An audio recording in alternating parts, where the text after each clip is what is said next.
And we are live. It's been a while since I went live on the channel, but Yeah. it's nice to be back.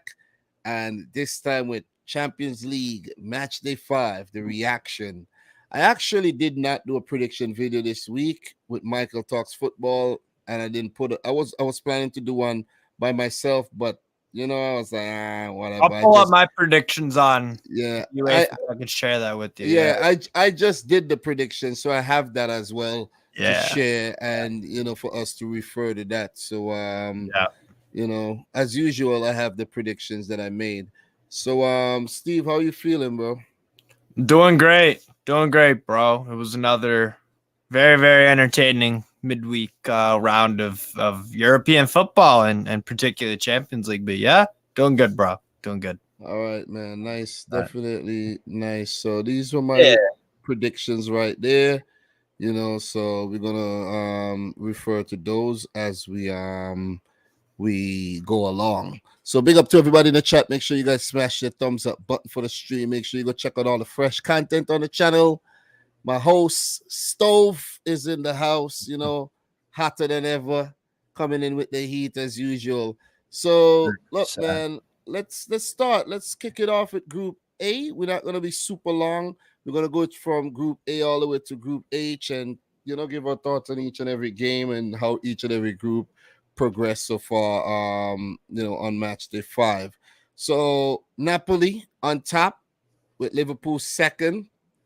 The showdown on match day 6 will be between Liverpool and Napoli. It will be hosted by Liverpool, and Liverpool has to, defeat Napoli by a bigger margin than they lost to on match day 1. And to be honest, bro, I don't know if that's gonna happen. So it's fair to say that Napoli will go on to top the group with Liverpool second. Ajax will come in third, and Rangers, unfortunately, Steve, will place last in the group. So far, 5 losses in 5. So look, before we get into the games, what's some of your takeaways from Group A? Napoli for me has been the key takeaway out of all this. 12 straight wins in all competitions. That is on the verge of becoming an all-time club record now. They just need to win, I believe, 2 more games. And they set a new club record for consecutive wins on the bounce in all competitions. I mean, the thing that's most impressive about Napoli is that they're doing this with a whole bunch of different players. Raspadori, Osimhen, Kvaratskhelia, obviously. Then you've got guys like Lobotka, Chucky Lozano's also chipping in. So it's a real team effort. Yep. And they're playing some beautiful, beautiful football. And honestly, they deserve to win the group, as they've been far and away the clear best team out of this, in my opinion. So that's my big takeaway. Another one is the fact that it looks like Liverpool are just one of those teams that are they look far better when it comes to results in Europe. They look far better compared to the Premier League. I don't know if that's just they know that they could be down, that it's hard for Liverpool to get with the program in terms of, we're not competing for a league title, we're competing for top 4 now. So maybe that's something that they're just not used to. I mean, they did it in the past with when Man City won the title, and they had that Allison header to get them top 4 during COVID. But it's just an unusual position for Liverpool to be in. But they do at least have their European form, which has been pretty spot on, besides that bludgeoning against Napoli. So yeah, that's always been the case with Liverpool, though. They always do well in Europe. Yeah. Even if they're not doing well in the league, you know what I mean? Yeah. And it's a different competition, you know what I mean? Yeah. And they do have a lot of, class in the competition there. Yeah. But I do echo your thoughts on both teams. Napoli, they've been very, very impressive doing it for most of the group stages without Victor Osimhen as well, their big man up top, and even with some of their key players leaving, they still, Fabian Ruiz and Dries Insigne, Dries Mertens, Insigne. and these guys are like, Kalidou Koulibaly. Yep. And it's like, okay, the transition has been really, really smooth. So you definitely gotta. It's given give it up birth to the greatest, one of the greatest, Napoli 12-game teams. runs in Napoli history. So that's yeah. impressive. That's very impressive. But what are your takeaways on the bottom two teams, so Ajax and Rangers? Ajax have been very poor. Yes, they trounced Rangers, their only victory, but the worrying thing with Ajax, and I don't like them as an Azad Alkmaar fan, big up, but I don't like them at all. But I'm noticing a very worrying trend with them is that they start the first 20 minutes of the game usually hot out the gates. It happened against Napoli as well, and it happens to them in the Eredivisie because I watched them weekend. They start out like a bat out of hell. Yeah. But then the problem is they take their foot off the gas for whatever reason. They allow their opponent back into the game, and I don't know if that's something that Alfred Schroeder wants them to do, or if that's just something they do. I don't know. But this guy is out of his depth as an Ajax manager, and the same thing is said about Giovanni Van Bronckhorst. Both of those guys are out of their depth in terms of their jobs. Well, I don't think they'll make it out the season. That's all I was gonna say. I have to say though, I don't mean to interject, no, it's fine. I have to say that you in the league they'll be fine. They'll compete, right? But in the Champions League, you have to be frank and say the quality, the big disparity in the quality of the teams in terms of Napoli, Liverpool, and then Rangers and Ajax. It's evident. You see what I mean?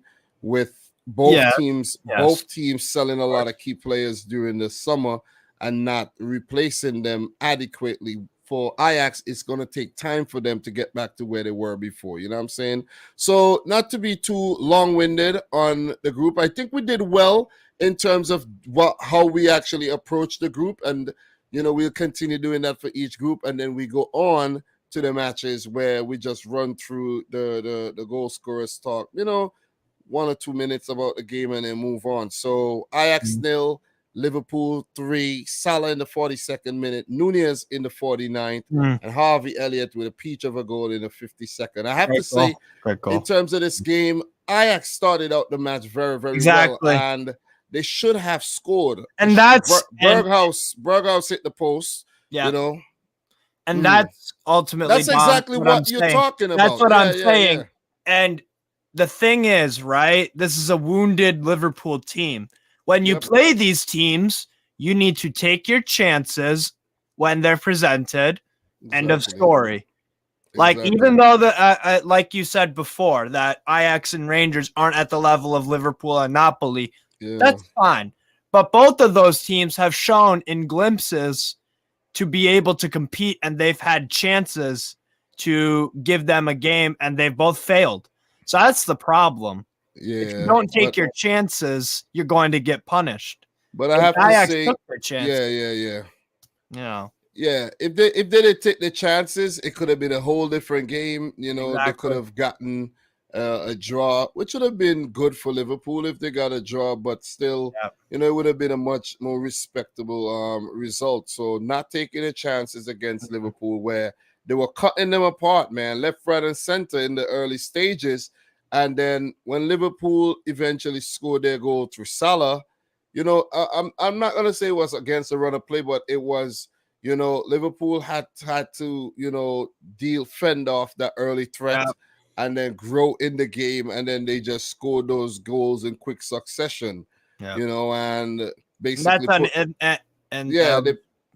they put the game to bed. And the rest of the second half there was quite routine where, no team, Liverpool had already won it and they didn't really want to go too hard, and Ajax out of it already, so just routine. And you got to give credit to Liverpool there for, as I mentioned, for dealing with the early threat of Ajax and not even playing the match in a mind state to draw. They went out there and played very attacking football with intentions to win the game. You know what I'm saying? Yeah. And kudos to them for that, man. You know what I mean? So massive win, and you got to give Liverpool a lot of credit as well for bouncing back after that loss against Napoli there. Well, the loss against Napoli in the group, and I'm not even talking about the loss against Forest, because the thing is, with Liverpool is like, and I'm fresh off coming back from England as well. We were discussing that, watching Liverpool versus Manchester City, and I'm just pissed off because the levels that they played, when they played against City, we haven't seen that since. You see what I mean? It's like Joe Gomez was like masterclass against us, and then man possessed, and then the rest games he's been doo-doo. You know what I'm saying? And it's like, you guys only have strength for City. You only want to, show up for Man City, it seems, right? And that's poor. That's poor. Yeah, but it was a great game. It was good watching Liverpool play at Anfield as well. Yeah. And, definitely a night I won't forget, man. Yeah. So, Steve, what was your prediction for this game, though?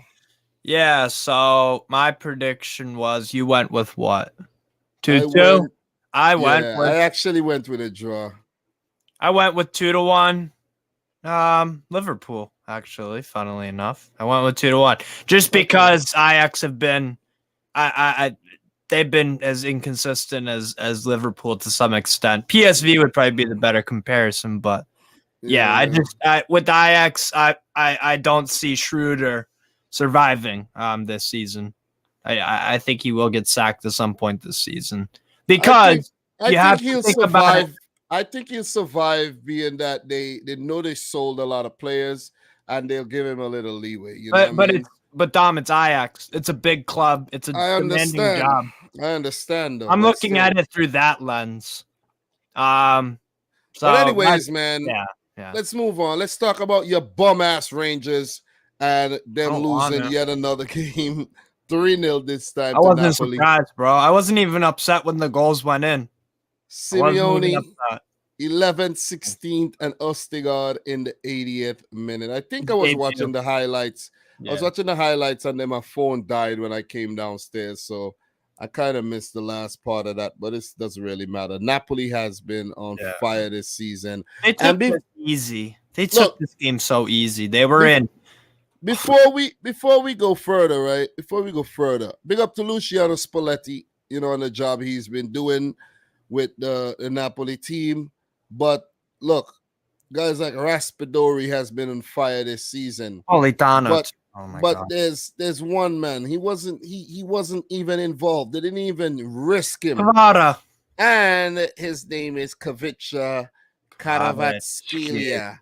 And Steve, do you know why I actually pull up his profile? I want to talk about him a little bit. Do you know why I pull up his profile?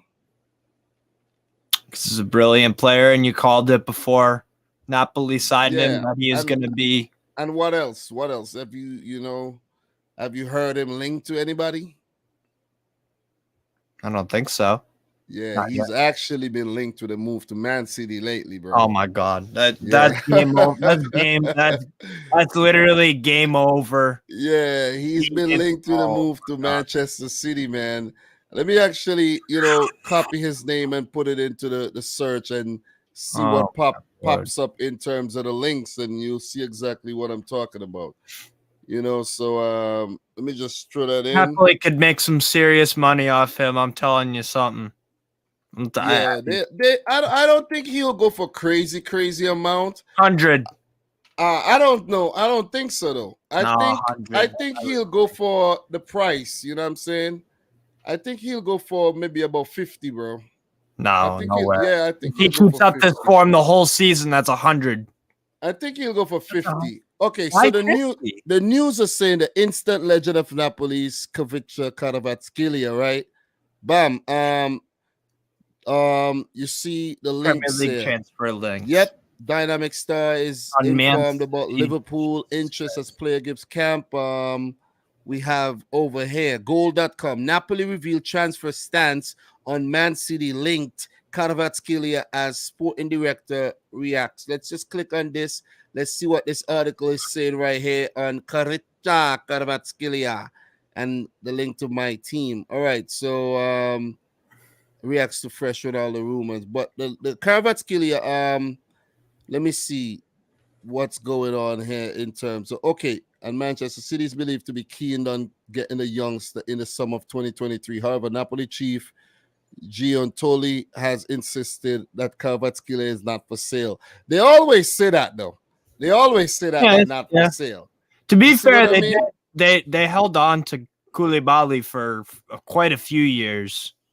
Yeah, so, but everyone this is for different sale, because this is different because he's an attacking player. Bro, let me tell you something. Yeah. Everyone is for sale, and at the right price. He fits the billing, and he's at the age where, City, pick up players. You know what I mean? 21 years old. 21 years old. You could picture a player like, for example, Mahrez moving on, right? See, the only reason why I wouldn't advise a move to Manchester City is just because. No, hear me out. It's because he does a lot of things. Bro. I could bet you if it's moved. I could bet you if it was a link to Newcastle, you'd be like, yeah, bring it on. Yeah, hell yeah. Yes, because Eddie Howe allows Alain Saint-Maximin to have like individual brilliant moments. I understand what you're saying. Like Grealish. He's not going to be allowed to do. Yeah, but the thing is, you have to understand City's model is to bring in the next best thing, the hot product right now. You see what I mean? What's happened to Grealish, brother? Grealish has been playing well. There's no pressure on Grealish. There's no pressure on Grealish to score goals. He's fine. Haaland's putting in the goals. For a player like Kavicha, listen, he'll come in the club. He will replace a player that's leaving. That's the thing, right? For example, if Mahrez leaves or if the likes of Bernardo leaves, right? You bring in a Kavicha. Or you even go for a guy like Mikhailo Mudryk. You see what I'm saying? Yeah. These are the players that Manchester City are going to go for. Yeah. I know it sounds scary, bro, but, it is. No, I'm just saying I wouldn't want him to play a Jack Grealish role because. No. He's going to be given he's young. He's going to have time, and he's going to have game. But he's at Napoli still, so. Yeah, but still, he's been linked to the move to Man City, and it's definitely, I could fathom that happening next summer. But look, Napoli smash Rangers 3-0. Simeone, Ostigard in the goals. They're looking good in all departments. And the key test for Napoli would be when they get to the round of 16. I think they'll top the group. And I think the way they're playing, they're going to be in the quarterfinals. That's going to make things very... I'm going to say quarters for now because you never know who's you're going to meet. You're right. You bounce into Bayern Munich or one of these teams. Real Madrid. But I think they'll give these teams a really good run for their money. 100%. Maybe not Bayern, but Real or PSG. No, Bayern, I think they could. I think because Bayern defensively, I'm concerned a bit, but we'll see. So we're going to move on, but what was your prediction for this one? I actually went for 4-1 to Napoli. Yes, you got it nearly. I went with 8-0 Napoli. But you're lying. God damn, you were trolling. Why are you trolling, man? Because it's an indictment on Rangers and how awful we've been. No, and about this game, Napoli didn't go out of first gear. They toyed with us like a cat and a mouse, bro. It was the most painfully obvious result I've probably ever seen in my life. The fact that I knew they were gonna win that game by about 3 goals. I said 8, whatever. But here's the thing, right? We didn't get a sniff, even half of a sniff. We didn't lay a glove on them. And anyways, Steve, stop crying about Rangers. Let's move on to Group B. Do I look upset?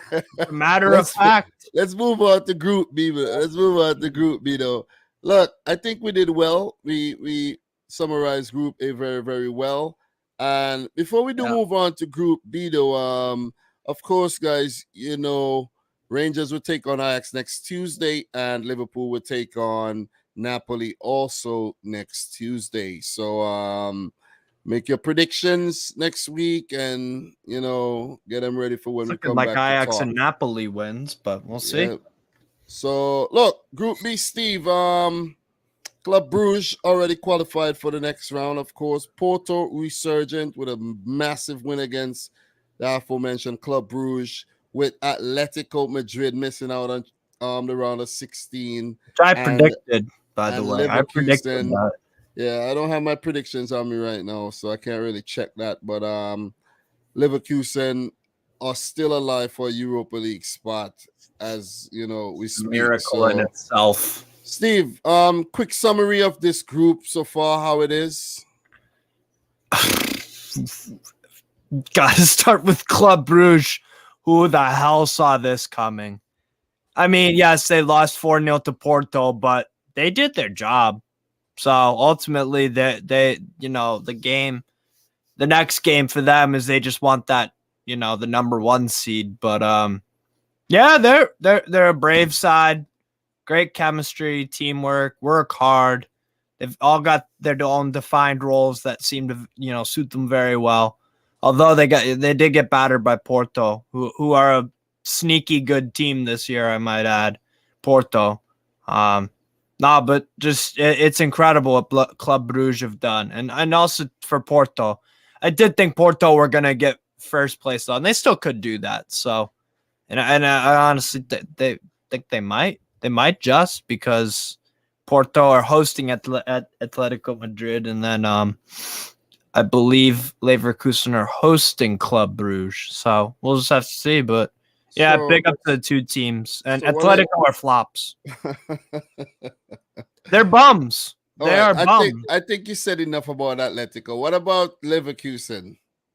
They're even more bums, but you know what? It's an indictment on how bad Atlético Madrid have been, that they could possibly lose their Europa League spot to a bottom 3 Bundesliga club right now, which is inexcusable, by the way, with the talent they have. But I actually do think Leverkusen will go down because they can't fix up their defense. I honestly see them getting relegated. No, you're bugging out, bro. No, I'm not bugging out at all, because I think Diaby's going to be leaving in January, I think. Where's he going? Newcastle? Yeah. I think we're absolutely in with the shot of him, because if there's been links. Yes. Oh yeah, in the summer. Oh, but nah, bro, they're not going down, bro. Calm. No. Calm. Bro, they've had the quality, but the defense is their problem. Schick, calm, bro, also looks horrible this year. He really does. No, I'm not calming down. Calm. You're making some real big calls there. But guess what? The Bundesliga has been gobbling up big. The Bundesliga 2 has been gobbling up big clubs the past few seasons, where you thought there's no way this can happen. And that is true. That is true. So Leverkusen, I'll maybe I won't go as far as say relegation, but they need to be very careful. And if they don't sort out that defense, they will go down. All right. So look, Club Brugge for me, I think we're actually seeing the real Club Brugge in that last game, because they're going to go into the round of 16. I don't think they might end up not even topping the group the way things are going. But, with Porto having to play Atleti in the next game, Club Brugge might actually squeeze through as top team, but it would actually prove to be the ultimate downfall of Club Brugge, at the same time, they're in the round of 16. They've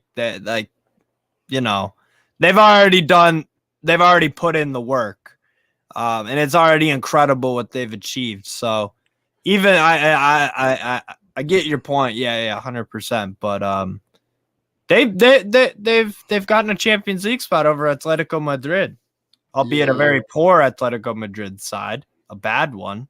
But so I think we've seen the real Club Brugge. But for Porto, we know how mercurial they could be. You know what I mean?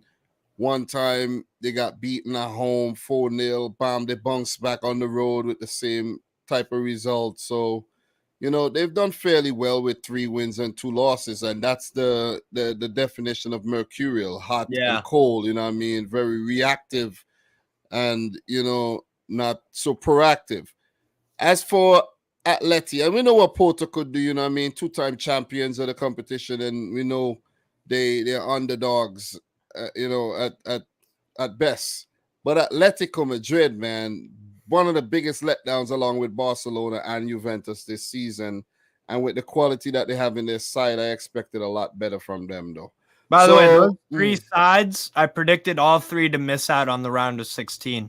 So well done, bro. I saw it from the beginning, so I'm not actually that surprised that it played out. I'm surprised about Club Brugge. I can't say I picked them to be in the top 2.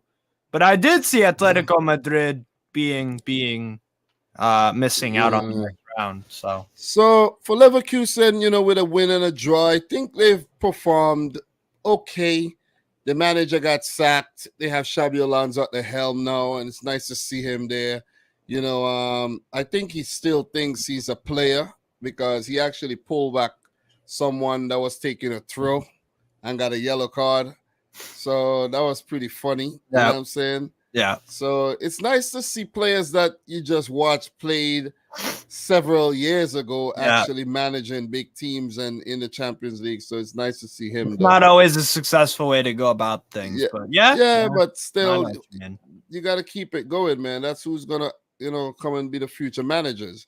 So, look, just to touch on the results really, really quick, man, I have to say, I got to say, look, the Club Brugge Porto game, pretty exciting in terms of the match itself because decent game. Both games, I think it's more than decent because look, remember when Taremi scored, right? Yeah. Taremi scored, Club Brugge was in the game. They had a few chances. And then they got the damn penalties. Oh my God. And Diego Costa saved it, but someone encroached. And then Noah Long stepped up to take the second one, and he got saved again. Great save. And then after that, the match, Club Brugge just fell apart. They basically fell apart. Yeah. They play like the Club Brugge that we expected. Yeah. And Eustachio, Evanilson, and Taremi with another goal made it 4-0 to Porto. So it's a one-sided result, but the game wasn't that one-sided.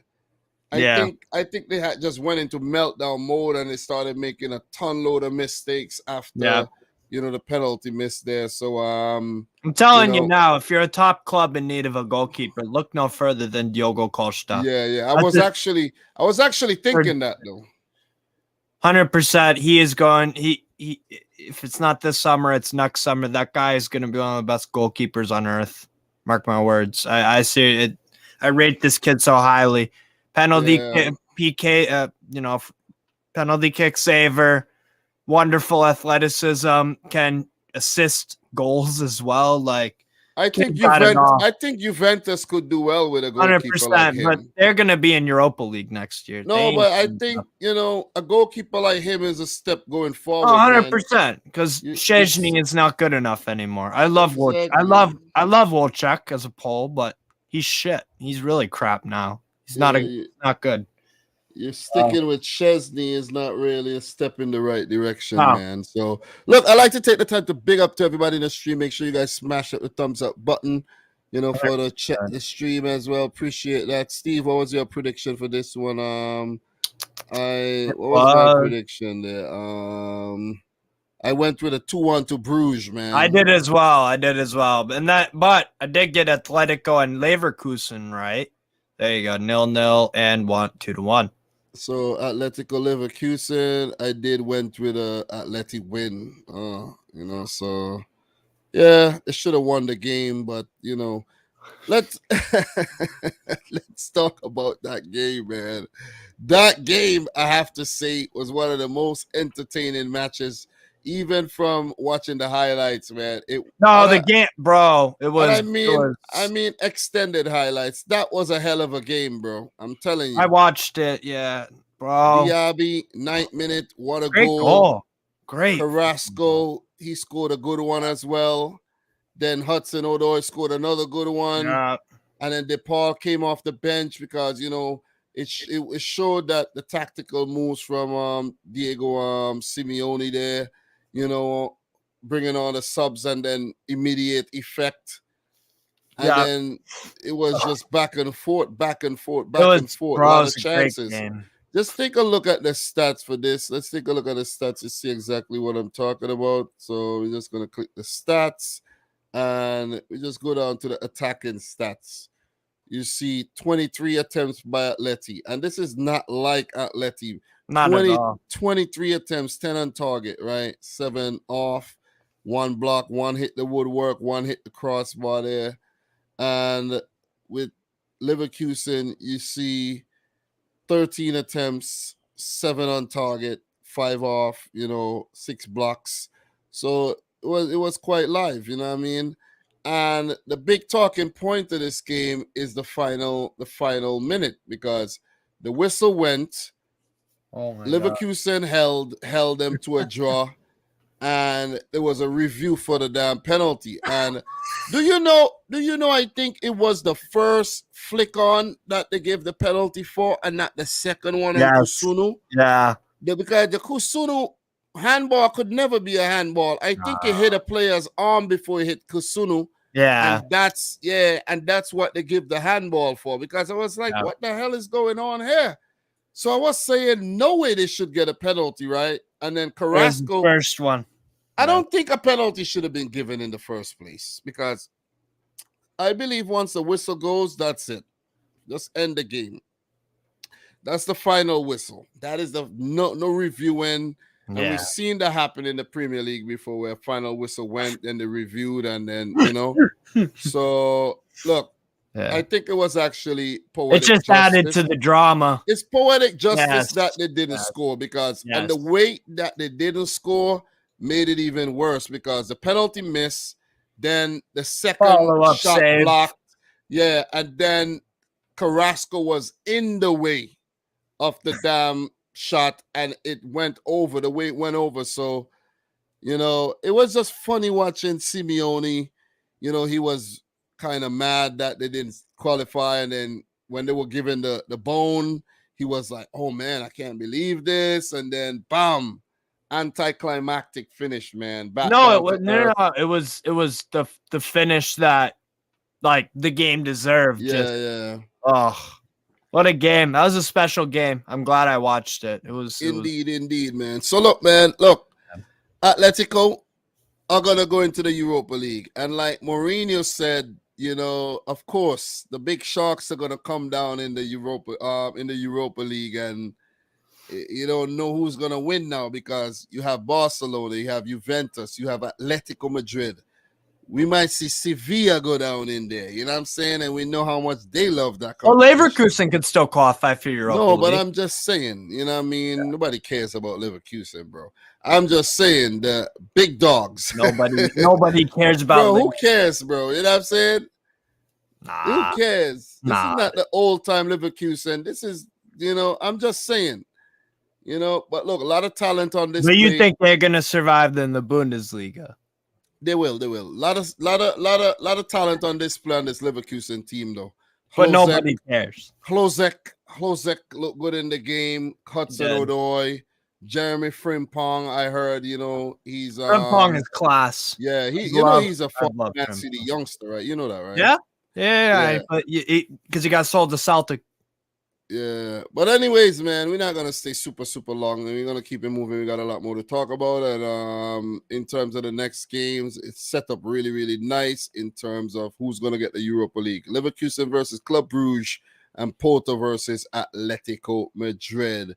With Porto and Brugge already through, but it's a matter of who come in first and second, third, and fourth. So big up to each and everybody in the stream. Make sure you guys smash the thumbs up button. We're going to move on to Group C, the group of ultimate death, where Bayern Munich go on to top the group there.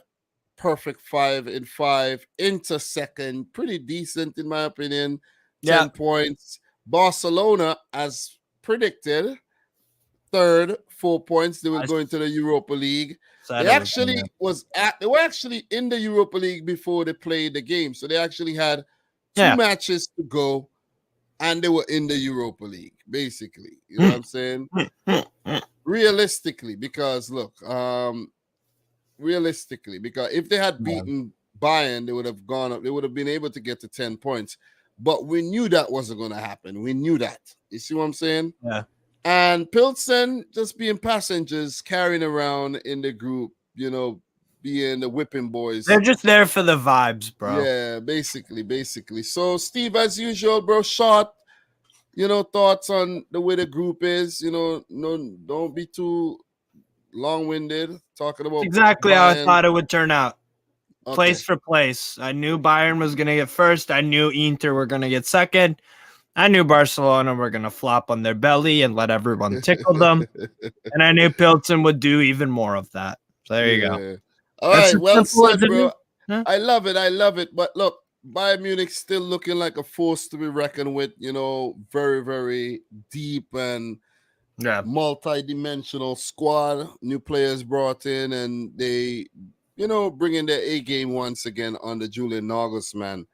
Inter under Inzaghi, you know, they're looking solid. They're looking more solid than previous seasons in the Champions League, you know, showing their squad depth as well. And, you know, it's going to be interesting to see what they do in the round of 16. Kudos to them for getting through, you know, into that second phase. Barcelona, I don't want, you know, we can't be too harsh on them because it's a bunch of kids, man. You know what I'm saying? You got to really look at it. Gavi and Pedri and Ansu Fati and Eric Garcia and Koundé and all these guys. These guys are still finding then they should go play for Victoria Plzeň if they can't handle the pressure of playing for Barcelona. Yeah, but I know the Ajax kids did well in the past and everything. But look, these guys, I don't know what we expect. I never expected anything from them. You see what I mean? No, I know. But you know what? Barca fans thought that they were going to do everything. They thought they were going to go for trouble. Of course, man. And then, you know. But you know what? The problem is the Barca the executives and all that, they believe their own hype. They budgeted to be in the UCL quarterfinals. And that's going to give them a big setback because of that Champions League money as well. You know what I mean? That they were looking forward to. Yeah. But, you know, Lewandowski basically flopped this season in the Champions League, I have to say. Anonymous. He scored a couple goals, but I think he could have done better when it mattered. Plzeň, man, you know, they did well in the qualifiers and they had their moments, you know, where Stanek been pulling off some big saves. He's been pulling off some saves, and they, you know, maybe they can get something against Barca to get maybe consolation point or something, you know. Yeah. But look, that's pretty much it. Let's just, you know, this group, no need to talk forever about this. We knew what was going to happen. And in terms of the games, Inter 4, Plzeň 0. Routine. Mkhitaryan with a header there in the 35th minute. Edin Dzeko with a brace, still banging them in for fun. And Lukaku back from injury, bullying teams like Plzeň, bullying the Italian teams, came into the Premier League and, you know, chickened out back to the Serie A. But it's nice to see him back in the thick of things, and it's going to make things very interesting in the next round with Inter at full strength with Dzeko, Lautaro, Lukaku and Mkhitaryan and all these big guns up top there for Inter Milan. So look, no need to carry on longer, but Steve, what was your prediction for this one? I actually went with a 3-0, and you went with, where's the Inter game? 3-0. I was off by 1. And then I went for a 3-0 Bayern. I knew it. I literally. You went with a 3-0 Bayern. I actually went with Bayern 3-1. I went with a 3-1. I knew Barca weren't. Barcelona, you just, Yeah, Barcelona crap. Look, in terms of that game, let's just pull that game up and touch on that game really, really quick. And it was a 3-0 affair at the Camp Nou. It's too easy. The Camp Nou, exactly. Mane with a peach of a goal there. Bro. Yeah, brilliant goal by Sadio Mane, and then Choupo-Moting followed it up in the 31st minute. Pavard off the bench, last minute goal there from a corner. It was routine, man. It was way too easy too easy. No, it was. It was. Gnabry scored a goal that was disallowed as well. That was a good goal, but it Yeah. was too easy though. I can't remember, all right, in the highlights, I can't remember him actually making a save. I can't remember. I think Almost all their stuff was off target. Yeah, Lewandowski had a penalty shout. I can remember it was a given. But look at this Bayern team, man. They just having fun. All right in goal. You know what I'm saying? Neuer's injured. Okay. Yeah. Is Neuer gonna be fit enough for the World Cup though? I'm not sure, honestly. But no, Bayern are humming along. That the Camp Nou is their secondary home. It's just lately. No, seriously, that game was too easy for them. They took both of their goals extremely well. And Barca were just they didn't lay a glove on Bayern, to be honest. They had some possession and whatnot, but this tiki-taka stuff ain't working for them. Bro, look at this Barcelona team. It's a joke, bro. Alonso playing center back. It's a joke, bro. Alonso playing center back is a sackable offense in itself. Bro, this is a joke. How are you going to have this backline against Bayern Munich? Are you kidding me? Kunde and I like Alejandro Balde, but nah. But look, Bellerin, he's washed. He used to be so quick. He couldn't even chase Sadio Mane. That injury completely screwed over Bellerin's whole career. But anyways, man, I don't know if any Barcelona fans actually thought they were going to do anything in this group. If you did, you're highly delusional and you need to go get yourself checked. So, look, we're going to keep it moving. We got a lot more to talk about. But in terms of the next games, which are pretty much inconsequential in the group, every game is inconsequential in this group, both games, because it can't change the outcome of the table. So Plzeň will play Barcelona, and I won't put it past Plzeň to get something against Barcelona in this game. I won't either. And the Bayern Inter game is going to be very watchable as well. So let's see what happens. That'll be interesting. Those games will be important for momentum and squad rotation and whatever. Steve, this is not the group of death. This is the group of life, Steve. The group of life. And I kept saying that because every team is still alive. Yeah. All teams. But one of them's gonna die. Every team could still top the group. That means it's a group of life, man. I'll tell you exactly what's gonna happen too. This is talk to me, man. About Marseille are gonna beat Tottenham at the Velodrome, and then I think it'll probably be a draw between Sporting Club de Portugal and Frankfurt. So if that happens, Marseille top. Frankfurt and Sporting CP. I genuinely. If that happens, let's take a look at the head-to-head in the group, right? Because Spurs did beat Marseille, but so if Spurs lose to Marseille, it won't matter, right? Because Marseille will go above them. 9. So Sporting would be above Spurs if they draw.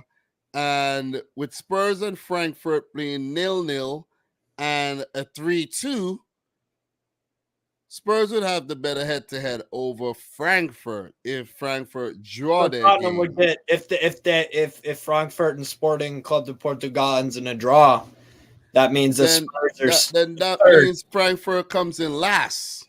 Yes, it would be Marseille and Sporting go through, and Spurs go in. Yeah. And Spurs. That's what I think's gonna happen. They're gonna bottle it. We all know it. Yeah. So we all know it. Who, Spurs? Spurs, absolutely. They'll bottle it. And plus, Conte got a red card as well. So Yeah. So look, this group is the group of life, man. It's very, very complicated. We'll call it whatever you want. It's a very difficult group to predict. It's a group. It was always gonna be this tight, wasn't it? It was always gonna be this tight. Definitely. So, look, man, I don't even know, bro. I don't even know what to say about this group because every team's been inconsistent. Look at that. Yeah. Marseille with 3 losses, Frankfurt with 2, Sporting with 2, Spurs with 1 and 2 draws. You see what I mean? They're top in the group at the moment, but they could still end up placing 3rd. Yeah. You see? Yeah. So I don't Wild. know. I don't know, man. I don't know how it's gonna go because look, one of Frankfurt could win that game. You see them? They could win it could go anyway. That's all I gotta say about this, man. Entertainment galore. Look, Very, what I very gotta say, my summary for this Group D. Spurs are being Spursy, Yes. as usual. 100%. Sporting, last season we know how they lost the first 3 games and bounced back.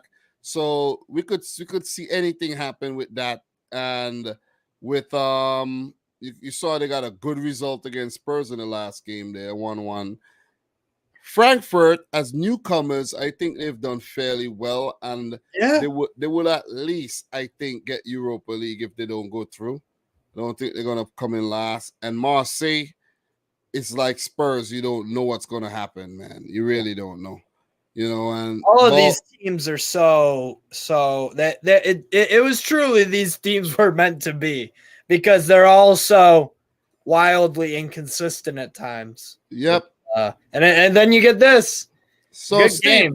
what Good was your game. prediction for this one? I went with a 1-0. I actually went with a 1-0 over Frankfurt over Marseille. So that was Bro, a I was on a quality tear. prediction. I was on an absolute tear because I got another correct score. Nice. How many points you got though? 51. Or 51. no, sorry. Yeah, 51 this week. All right, let me see what I got this week in terms of points though. I actually got points this week, Steve. Let me see what I did. Oh man, I only got 41 points this week. Oh, I gave you but but that's good though. I got 41, 41, and 37. So I've been doing good.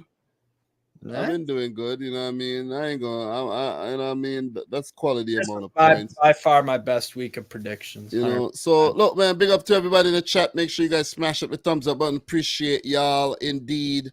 Look, Daichi Kamada, we know how he loves to score goals in European competition.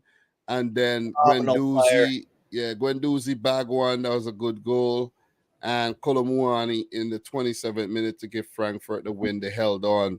So 2-1 win to the newcomers. Imagine if Guendouzi knocks out Spurs. Yeah, that would be crazy. As a former Arsenal player. I don't think he cares. I don't think he has any loyalties to Arsenal. No, but remember, there's Alexis Sanchez there as well, former Arsenal man. There you are. So yeah. No, imagine if M2 scored a knockout Spurs. That'd be fucking hilarious. Yep. Oliver Glasner, man, big up to him. Won the Europa League with Frankfurt, and they're doing well, man. Quality team. You look around this team, you know what I mean? They've been on great form recently. They look good. 4 wins in a row. They destroyed Leverkusen at the weekend. Great game that was for. They beat them 5-1. They were so good on Saturday, and then this game, they just managed it out. They managed it very well. It's a good team, Frankfurt. You gotta look out for them. I wouldn't want to draw them. I'd rather play like a Spurs or something. Nah, bro. Give me them, bro. They come in second. Just send them over to City. I'll take them. I'm not sure. I'm not sure about that. You crazy, bro? That'd be a walk in the park, bro. What are you talking about? Oh yeah, because AS Monaco a few years ago was a walk. Bro, that was a little deep. That wasn't deep. Olympic Lyon was a walk in the park, bro, wasn't it? Listen, man. They trust me. We're gonna. Olympic Lyon was a walk in the park, right? It's definitely gonna be a walk in the park. Yeah. So look. Tottenham won, Sporting won. Marcus Edwards come back to haunt Tottenham again, and Bentancur in the 80th minute. But the big talking point was the last-minute winner by Harry Kane that was chalked off because of an offside. So apparently, it happened to a nicer club. Yeah, apparently the man himself wasn't in an offside position, right? Because he was like heading the ball back to the man, but the ball was actually in an offside position, if you really go and you check and see what happened, So when you look at it, you're like, how is that offside? You know what I'm saying? So, yeah, that's what happened. So it had to be messy situation. But I think it was the right call. It was the right call, I think. But it's the, you know what? It's the way they celebrated. VAR could be so harsh, man. The way they celebrated It's the right was call, according to you. But it's the way they celebrated, man. Harry Kane, Conte, these guys were I'm glad. Bro, couldn't happen to a nicer club. The Spurs battle job experience continues. And you know what? They didn't deserve to win that game. They didn't deserve to win that game. So what was your prediction for this? They did that crap, bro. Crap. What was my prediction? I went with a 2-1 to Spurs. It was almost a 2-1 though, but I went with 2-0, unfortunately. For Spurs, yeah. We almost got the predictions right, but you know, VAR, man, VAR. But you know, Ruben Amorim and Sporting live to fight another day. You know what I mean? Decent team. But let's see what they do on the last match there, man. Spurs being Spursy with another draw in the group there. A game they should win at home. Seriously, does anyone actually think they're going to beat Marseille? Like, I think they'll get a draw. They'll get a point. They get a point. A point would eliminate Marseille. You trust Spurs. Basically. You trust Spurs in a must-win game. Yeah, how's that gone the past few years? Yeah, they're going to get a point. I think they'll get a point, though. I really think. Yeah, brave. That's a brave call. I think they'll get a point, man. So, look. It's brave. In the next game, Marseille hosts Spurs next Tuesday, and Sporting would host Frankfurt. I can't wait for that game. That's the game I'm most excited to watch. Which one?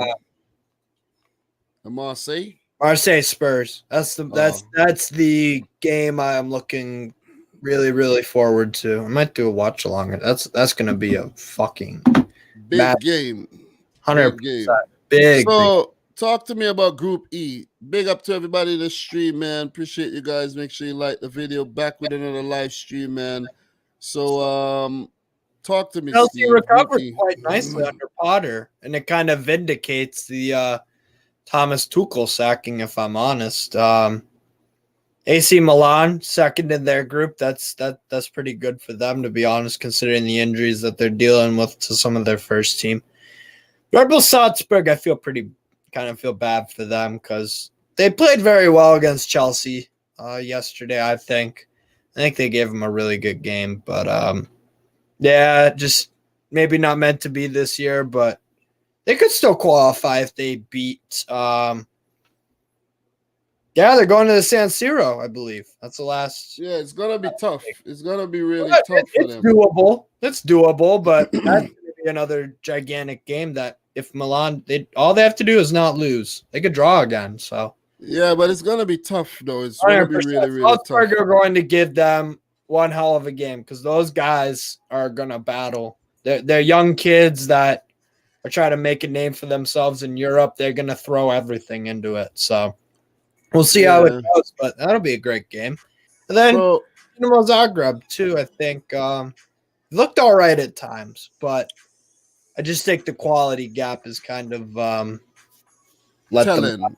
Yeah. But interesting group. I personally thought AC Milan would come first, Salzburg second, Chelsea third, Dinamo Zagreb fourth. Chelsea third? Yeah. Wow. I thought they were going to keep Tuchel for longer, but they didn't. Well, look, I have to say good recovery by Chelsea, as you mentioned. You know, Graham Potter has definitely steadied the ship.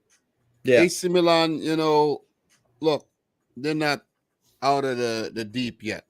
Not at all. You know, so the game against Salzburg is a final. And I like the way it's set up right there. And for Dinamo, if they manage to pick up a win against Chelsea, they would actually be hoping that Milan beats Salzburg for them to go in the Europa League. Yeah. That if Salzburg do beat Milan, then Dinamo won't, with 7 points, it would be harsh. They will come in last. Yeah. You know, so Chelsea have virtually secured a place into the round of 16. So no, they definitely have. Yeah. Congratulations to them. You know, they can't be caught by Salzburg or Dinamo Zagreb, but they could definitely be caught by Milan. But I think Chelsea would get something definitely get something from Dinamo. But Chelsea should have the better head-to-head over AC Milan as well. But Chelsea, should go on to top the group. AC Milan, Salzburg scrapping it out. That one's hard to call because with the youngsters, in Salzburg, you'd never know, man. Yeah. You see what I'm saying? You never know. Yeah. And for Milan with Tatarashanu in goal, you never know what's gonna happen as well. You see what I'm saying? He's such the decline, the drop off from Magnon to Tatarashanu is like night and day. It's seriously, bro. Yeah, exactly. So look, Bummer for AC Milan, but Dinamo Zagreb, I think they were brave in the group and they picked up some good points. The win against Chelsea, the highlight, and the draw against Salzburg, was a good one. But out of their depth there against AC Milan and away to Salzburg, against Milan in both games and against Salzburg, on the road. So it's going to be tough for them to get anything at Stamford Bridge, though. So, look, we're going to keep it moving. We're doing well, Steve. We're not even hit an hour, and we're in Group E. We're doing well, man. So, we're going to just finish off Group E here, talk about the results, and Dinamo. It was a good game, the Chelsea, and I also watched a bit of that one as well. Yeah, I watched a bit of the Chelsea Salzburg game. Yeah. So, Gabia. First goal, I think, for AC Milan as well. 39th minute. Yeah. Rafael Leao is growing in stature as well. And unbelievable player. Yeah, I think I think AC Milan will keep him because I don't think anyone's gonna fork up the money though. That's a lot of money, bro. 150 million. I don't think anyone's gonna pay that money right now. Probably not right now, but we'll see. We'll see. What? He's good. There's a certain club up northeast who like to, Nah, you guys. I was actually reading something, and your director, your director was saying, as much as you would want to spend every season, you have to spend smart, and there's FFP rules. Oh yeah, of course. So. With spending. No, I was joking. But you and I got to do something on the Newcastle. You and I got to talk Newcastle though, because I got to do a follow up to my Newcastle video. But I want to do something in terms of the players who could leave, and who like in a way like improving the team by getting rid of some deadwood players. And bringing in some quality players, but not like, say, for example, spending 100 million on one player. So I know. I've got some logic. You use your purse and then you bring in 6 players with the purse. You see what I'm saying? 100%. Yeah. And you freshen up the team. But with that being said, man, Leao in the 49th, Giroud from the penalty spot in the 59th, and Ljubicic own goal. Quite unfortunate. Giroud had a lot of chances though. But only put it with a penalty. So routine stuff by AC Milan, and it's difficult to win in Croatia, but they did so, and they did so handsomely. So big up to Pioli and his boys. They're doing well. The big test would be when they get into the round of 16. So Rafael Leao, the star, Zlatan injured, Mike Maignan injured, so hopefully for them, they'll have those players back after the World Cup when the round of 16, is going to actually resume. So, you know what I mean? So, look, with that being said, bro, nice to see Ribic in Croatia. He almost scored a couple times. Yeah. Tonali had a good game as well. They have a lot of talent, 100%. Yeah, Hernandez is a player always. Theo Hernandez, always admired him, but, he's still there. And we're gonna keep it moving though. The next game, Chelsea Salzburg. Let's talk Chelsea. Good performance from Chelsea for the most part. Yeah, Salzburg did well to get back. They did well too. Yeah, no, they put up a hell of a fight. Absolutely. Good goal by Kovacic there. Open. Wonderful. His left foot to score. Yep. Weak and Adamu in the 49th minute, and then that's a brilliant. Havertz scored a really great goal there, man. We got to talk about Adamu's goal though, because remember, Started off with Gallagher. I missed that goal. So what happened was Gallagher turned it over on the edge of the box. There's a 50-50 right around the halfway line. Adamu won it, passed it out to oh damn it. I forget who it was. Yeah. They went on the counter. So Adamu tracked back, won the ball, gave it to his teammate. They go bursting down.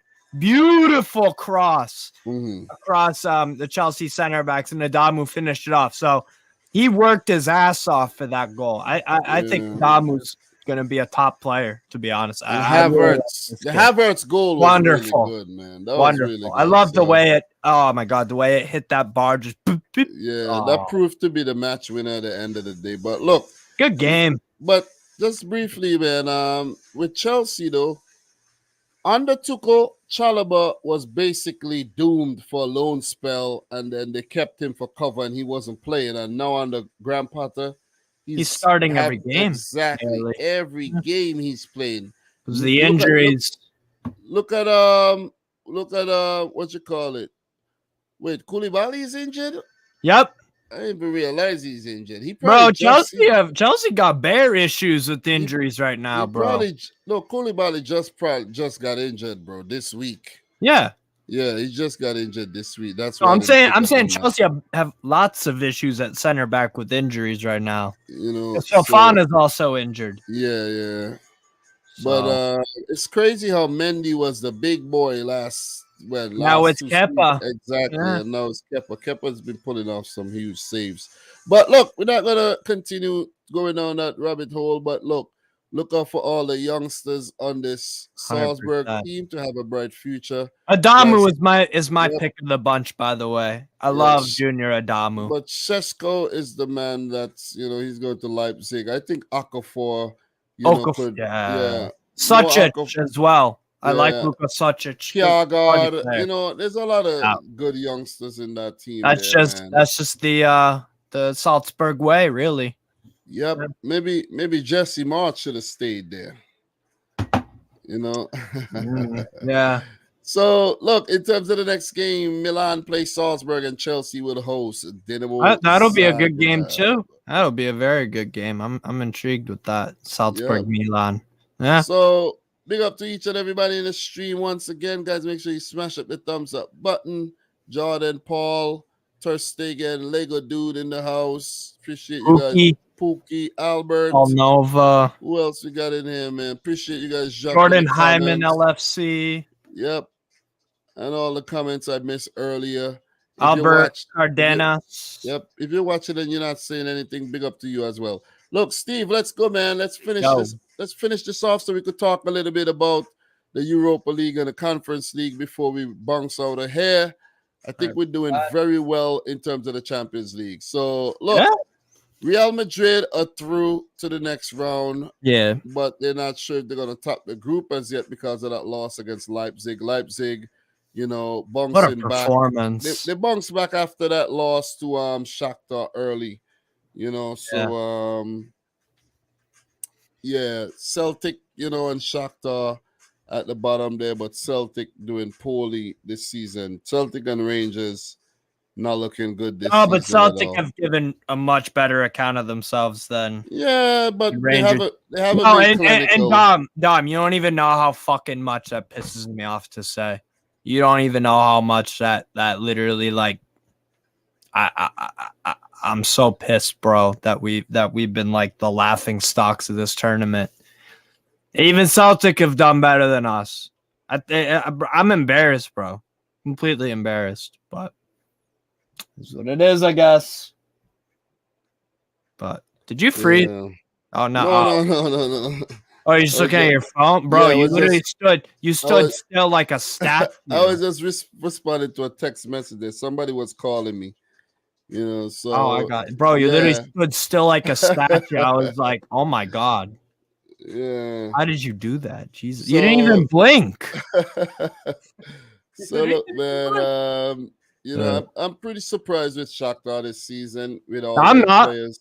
Dude. No, I'm not. You impressed, you mean, or are you disappointed? What do you mean? No, I predicted they'd finish third. And it's panning out that way so far. So Okay, so I I really knew like Celtic would choke. Oh, I knew I Celtic would. I like the new, Ukrainian blood that we're seeing Yes. there in the midst of the whole war and everything as well. Yeah. So look, some a shock result in the group, of course. Leipzig 3, Real Madrid 2, and you could see when Benzema is not in the team, how much of a difference it makes in a But he's negative not a way. defender. To be fair, he's not a defender. No, Benzema I'm talking about. No, I'm saying, yeah, exactly. Benzema isn't a defender. Like, the problem wasn't scoring goals. They got 2. You allow Nah, 3. but It's the a thing problem. is, if Benzema was there, they'll play differently. You know what I'm saying? You see what I mean? But their problem was defense. They allowed 3 goals in the opening half.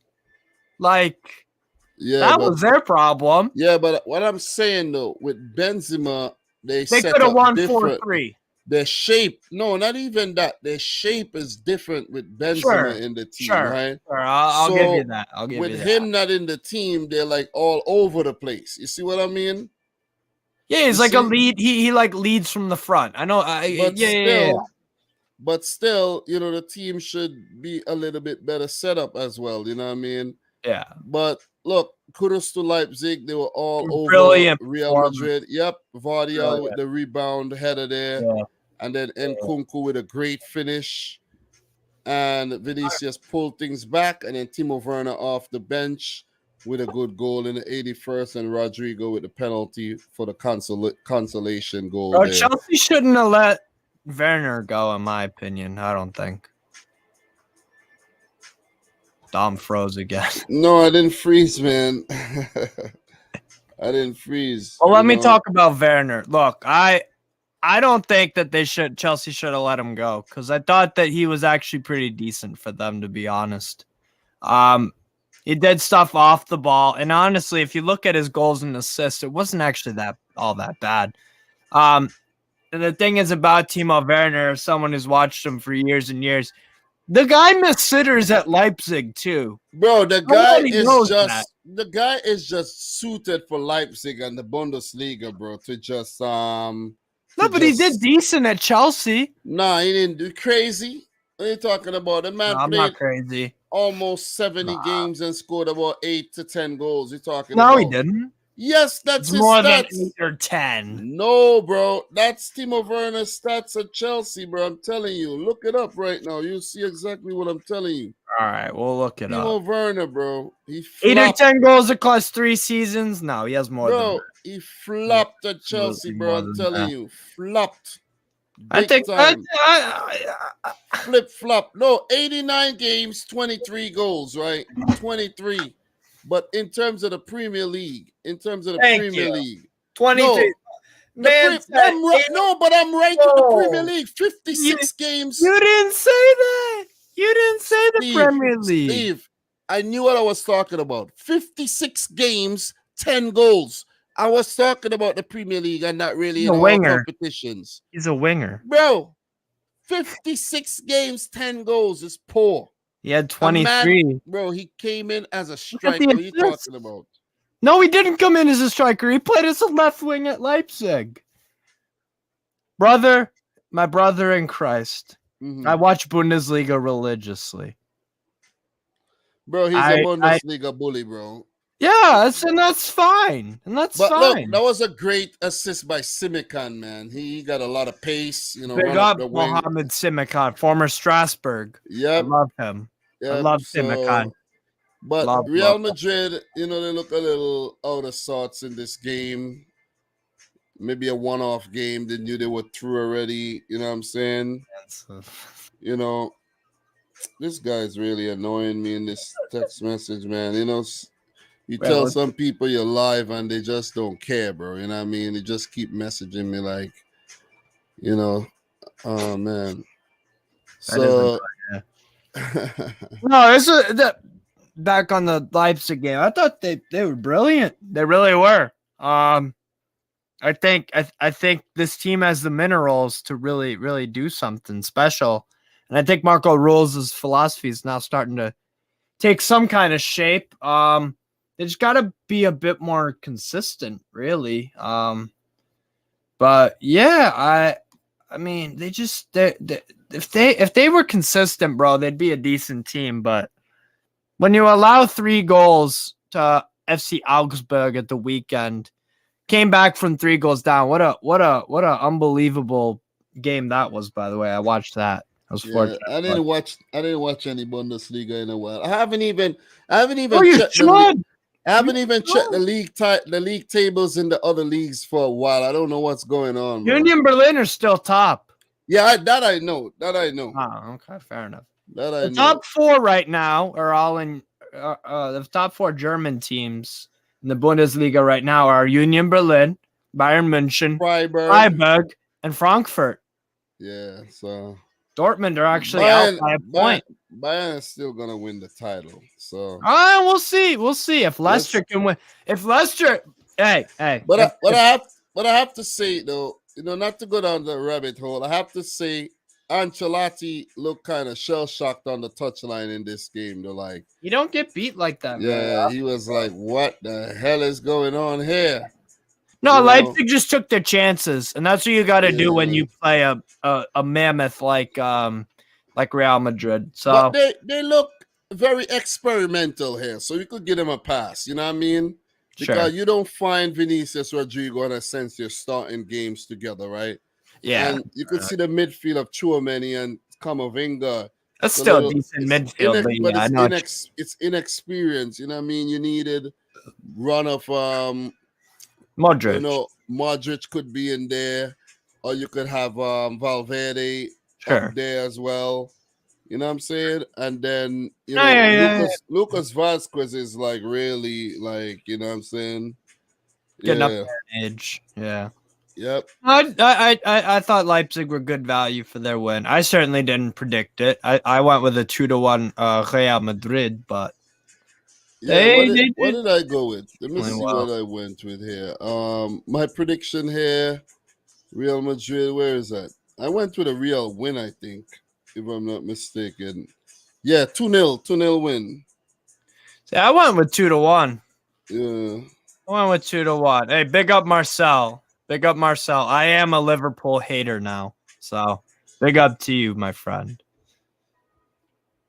So let me see what you went. Did you know I'm a Liverpool hater? I am because I went with 2-1. Yeah. I'm a Liverpool hater, but I predicted a 2-1 win for Ajax. How strange. Yeah. So look.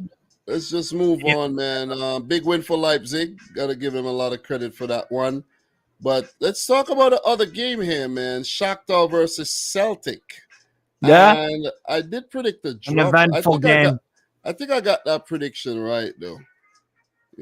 Celtic very Japanese heavy. The Japanese, had their put their spell over the game there.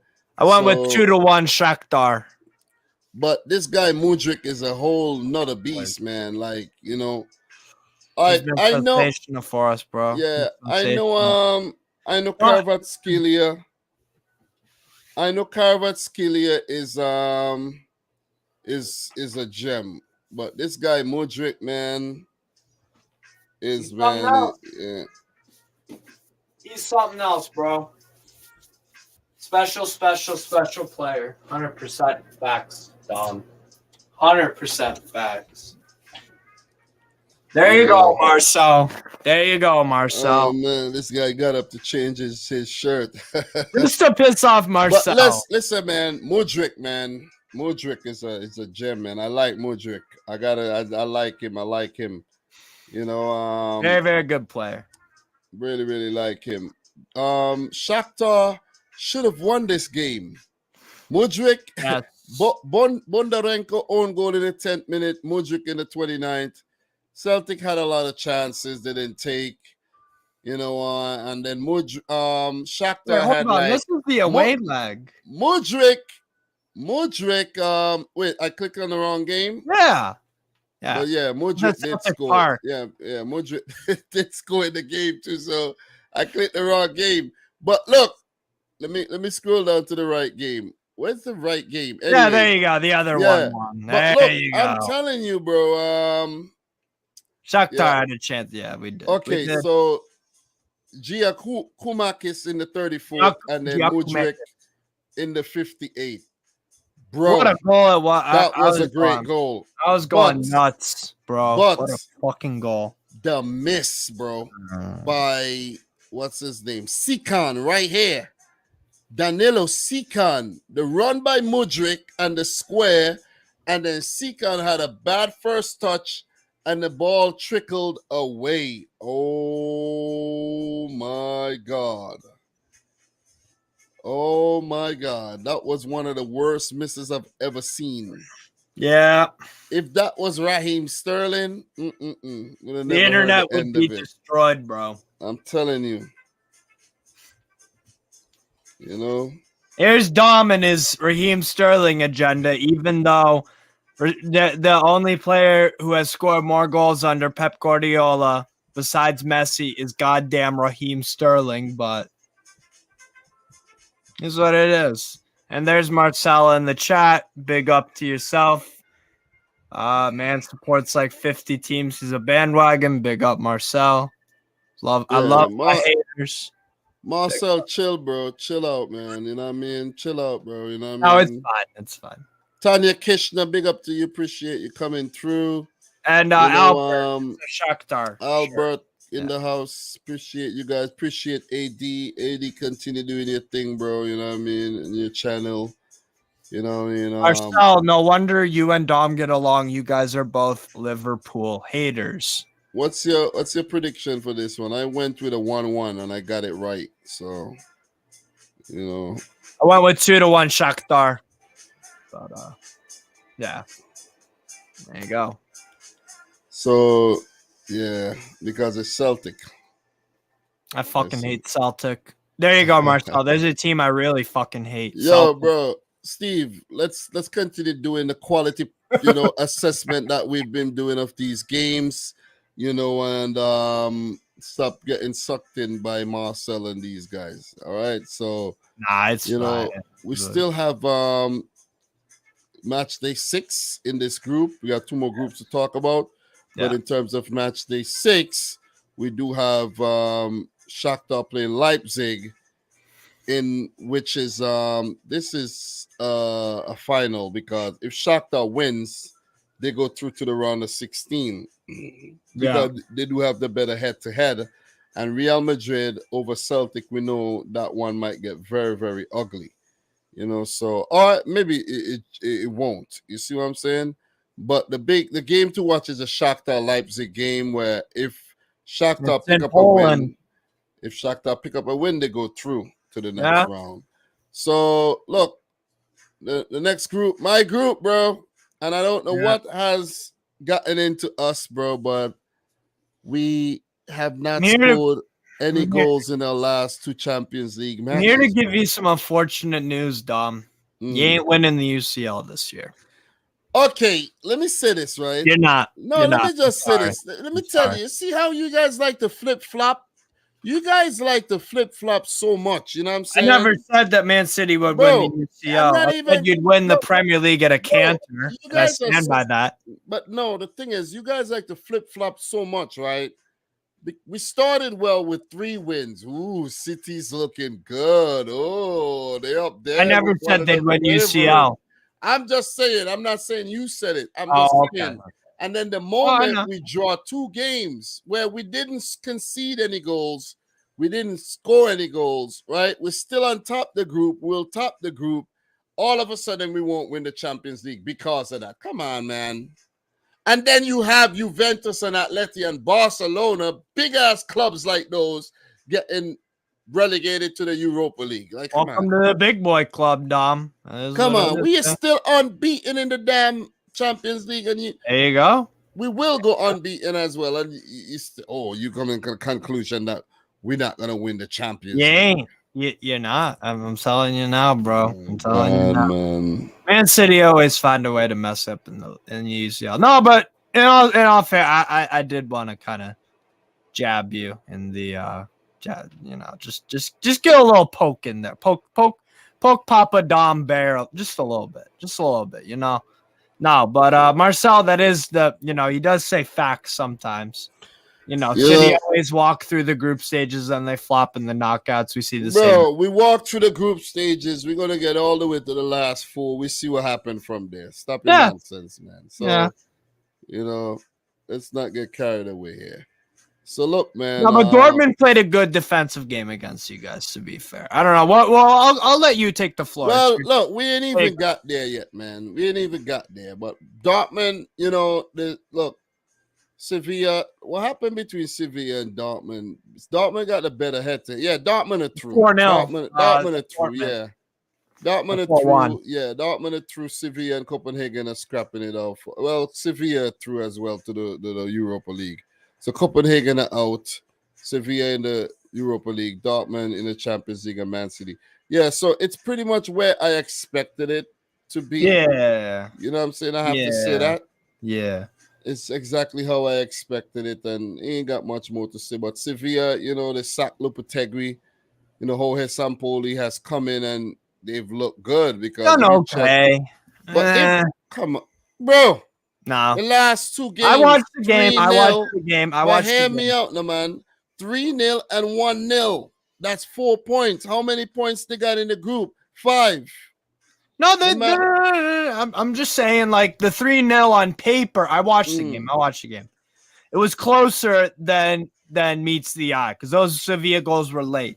It wasn't a comfortable game by any means for we'll talk about that in a minute. What were your takeaways from this, dog? Very frustrating game to watch, I have to say. And the big talking point, of course, is fucking Mahrez again. Mahrez, man. Listen, I like Mahrez, but it's like, come on, bro. Can't take penalties, man. Nah, he can, though. If he got a good penalty record for City, but the ones that he missed, we seem to remember them. And I think Mahrez missed Mahrez missed 4 penalties, right? I actually have something that I saved for, I saved something here in terms of the penalty success under Guardiola. Okay. And you've missed 26 since 2016, if I'm not mistaken. Let me show you something. Let me just show you something right here. Look at this. This is quality analysis for you, right? Yeah. Aguero missed a lot of penalties. He was the one missing the damn penalties. 8 out of 28 Aguero missed. Mahrez has only missed 4. Mahrez missed the penalty against Copenhagen too, right? So he missed one against Copenhagen. He missed one against Dortmund. He missed one against Liverpool when he double kicked the ball. And then I can't remember the other one. So Mahrez has been pretty successful at penalties for Manchester City. But it's just that they happen in back-to-back Champions League games. That's very frustrating to me. Where if we had scored those penalties, we would have gone on to win the game. And you would not have been here talking about we're not looking like we're going to win the Champions League. No. You see what I mean? No. Oh, and by the way, there's a player by the name of Erling Haaland down at the bottom down there. You know what I mean? So just in case. The only way I see that right Champions League, I'm gonna dead ass. I'm gonna give you the keys to the kingdom of the Champions League. You have to do this in January, though, and it goes something like this. You need to buy Ivan Toney off Brentford for penalties. Bro, that just for penalties, though? Come on. Like, he might not be on the field when we get a penalty. Come on, man. Stop him on. Yeah, it's fine, bro. We're good. We're good. I think Pep said that Mahrez would be all penalties going forward. Once Haaland is on the field, he's going to take the penalties. If Haaland's not on the field, let somebody else take it. Yeah, but Ivan Toney's record is... Give it to somebody else, though. Penalty in his pro. You're talking transfers here. We're not talking... I'm just saying. Why would we bring in Ivan Toney when we have Erling Haaland, though? Come on. Because you need depth. Make no sense. But good penalty saved by Kobel. Was. And, Mahrez let us down again. But I have to say that Dortmund were a better team in this game. because they had tons of chances. Mukoku, Adeyemi, all these guys had chances. They didn't take the chances, and if they did, they would have gone on to win the game. But I have to give big shout outs to Ortega Moreno, who was solid. He was a solid shot stopper in the game. He wasn't the outlet that we use when we have Edison passing in from the back and all of that. But I have to say this, if Edison was in goal, would have lost that game. I know it's harsh, but would have lost that game. One of those shots would have gone in, bro. Somehow, Ortega's a better shot stopper? Who? You think Ortega's a better shot stopper than Ederson? And I've said this. This is what I've said before. I've said that I don't even mind Ortega playing in the Champions League. I don't mind. I think we should have actually played Ortega in the Champions League and play Edison in the league and play Ortega in the cups and just let Edison be the league keeper. You see what I mean? Why you bring in a quality keeper like Ortega and have him on the bench? The man was team of the season last year in the Bundesliga. He got to play. So the fact that he played this game, maybe Pep would say he will play the next game. Edison picked up a knock against Liverpool, so pretty sure that's why he's resting. I didn't actually get a chance to check the bench. Yeah, he was on the bench, but that's what Pep's doing. We already topped the group. Why risk him? You see what I mean? That's why Haaland was taken off at halftime. He had a knock, and you don't need to play him. Julian Alvarez getting some good game time, some well-needed game time as well. But, I have to say, in my conclusion, Edin Terzic and his boys maybe deserve the win. And we, Man City, unlucky on the day to not score the penalty, but very lucky not to lose as well. So that's my takeaway from the game. By the way, from Paul Nova, would you be happy with the Chelsea Man City final? No, I don't. We beat them, but not for them to beat us again. Would that would you be nervous going into that game, bro? Bro, I don't even want to talk about that, man. I want to bring, Paul. You think you're slick? You trying to bring up memories, huh? You're trying to bring up memories of that freaking, final. Okay, I see what you're doing. But Sevilla 3, Copenhagen 0. Yeah, as you said, man, Copenhagen held their own in the first half. Oh, by the way, my prediction right there for this one. Where is it at? Should be somewhere here. Excuse me. 3-1 to City, 1-1, 1-1 for Copenhagen, Sevilla. So, poll predictions there. And Steve predicted, what you predicted? It's going to be up. Yeah, you predicted 2-0. Okay, good prediction there. And, yeah, not so good for the City one. So, Yusuf Enezairi came off the bench to score. Isco with a brilliant goal, his first for Copenhagen, for Sevilla, pardon me. And Gonzalo Montiel, only his second goal for Sevilla, his first in the Champions League. Late goals, but, nevertheless, they came out champions. Yeah, Kamil Grabara, stop them. You want to stop everything against City and now against Sevilla. You're letting them in. Okay, I see you. Y'all only got strength for Manchester City, man. There was a red card in this game as well. Inconsequential for the most part, but the red card was given to who that player was, man. I don't even know. Coach Olava was given the red card. Mm-hmm. Yeah, so look, man. Sevilla looked a bit better, but they Europa League. They're warming up for the Europa League, man. So kudos to them. Big win on the Sampoli. Good on, because look, before that win, it looked like Copenhagen could have sneaked in and get the Europa League ahead of them. So, Steve, with that being said, bro, we at the last group. We're doing great. Last group, 1 hour, 29 minutes. And we got Group H. Paris. Dom, you gotta Benfica. block someone in the chat. I have to what? There's a porn account in the chat. Oh, never mind. I can do it. I forgot I was a moderator on this. Oh yeah. I took care of that already. I blocked that already. Yeah, it's fine. But I think I put only subscribers could comment. I guess they subscribed, so it's not really a So yeah, man. So big up to Angelo Reyes in the house. Big up to everybody, man. Appreciate you guys. Look, Steve, last group, man.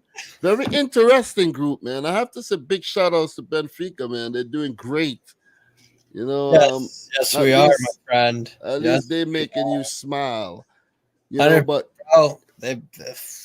Juventus, though, god damn. And I knew that they would choke. I knew that Juventus would not make the third. Yeah, it's crazy, man. How bad they've been. And you know what? Maccabi Haifa could literally. They even lost to Haifa.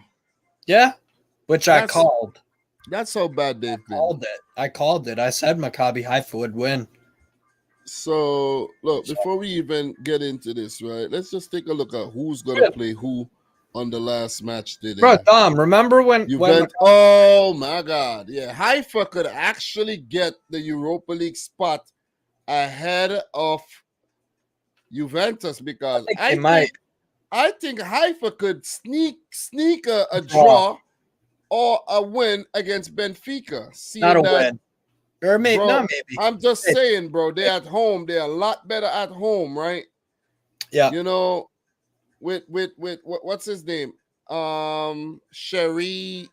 You have Franci Pero at Zili. What's the guy named that rip up Juventus? At Zili. The Frenchman.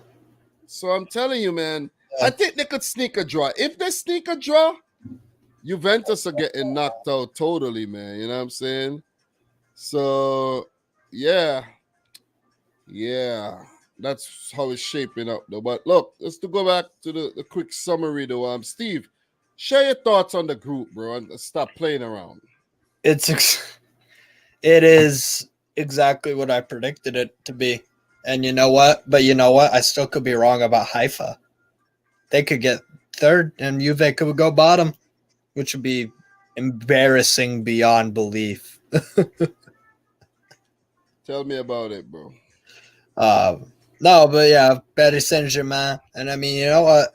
Benfica could honestly, bro, they could get top maybe. You never know, because maybe Juve get a miracle draw out of nowhere. They won't, but still like some decent some decent positioning to find out in this group. But I knew Juve wouldn't make it, and I knew Benfica would, and ultimately that was the big call that certain people didn't want to make because they said that, they still somehow gave Juve credit for something.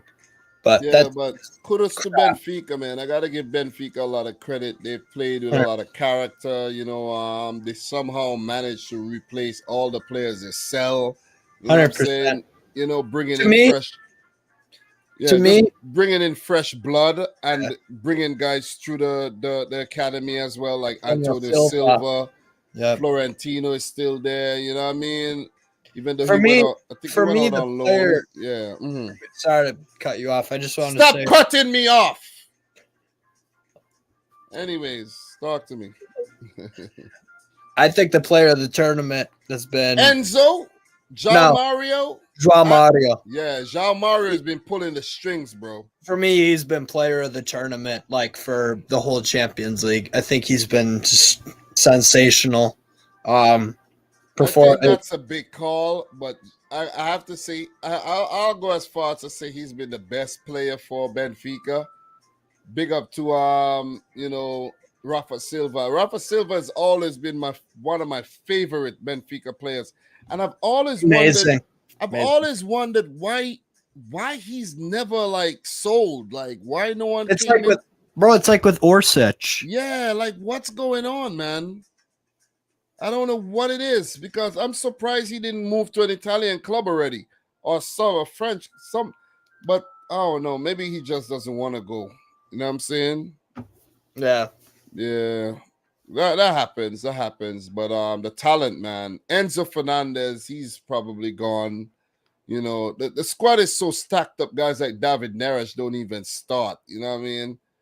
You know, so kudos to Benfica, man. You know, and Benfica, the way it is right now, because look, PSG play Juventus. PSG are a team that you never even know what's gonna happen. They could draw the game against. They could draw, but I'm telling you, they could draw against Juventus, and Benfica could beat Maccabi and top the group, and then we have a matchup between Paris Saint-Germain and one of the big boys. Ooh, we could have a big game in around. And look, with Benfica playing right now, they could be one of the dark horses and pull an upset in the round of 16. And you know what I'm saying? So the Champions League shaping up very well. It's shaping up very interesting. One thing wait. Just before you say anything, Juventus have been dog shit. Yeah. I knew it. I knew it was gonna happen. Yeah. Disappointing, man. I look, I didn't expect them. I didn't expect them to do well, but I didn't expect them to do this bad. No, seriously. I knew, I when we review all the group stage stuff, we'll look at my predictions on Twitter. I told y'all months ago Juve would finish third. So no, but anyway. Look, man, let's finish this thing off, bro. The one thing I wanted to say is I also want to draw my line in the sand. PSG are also not winning the Champions League this year. Okay. So it's not just Man City. I'm not just picking. Not even with Messi, Neymar, Mbappe. No.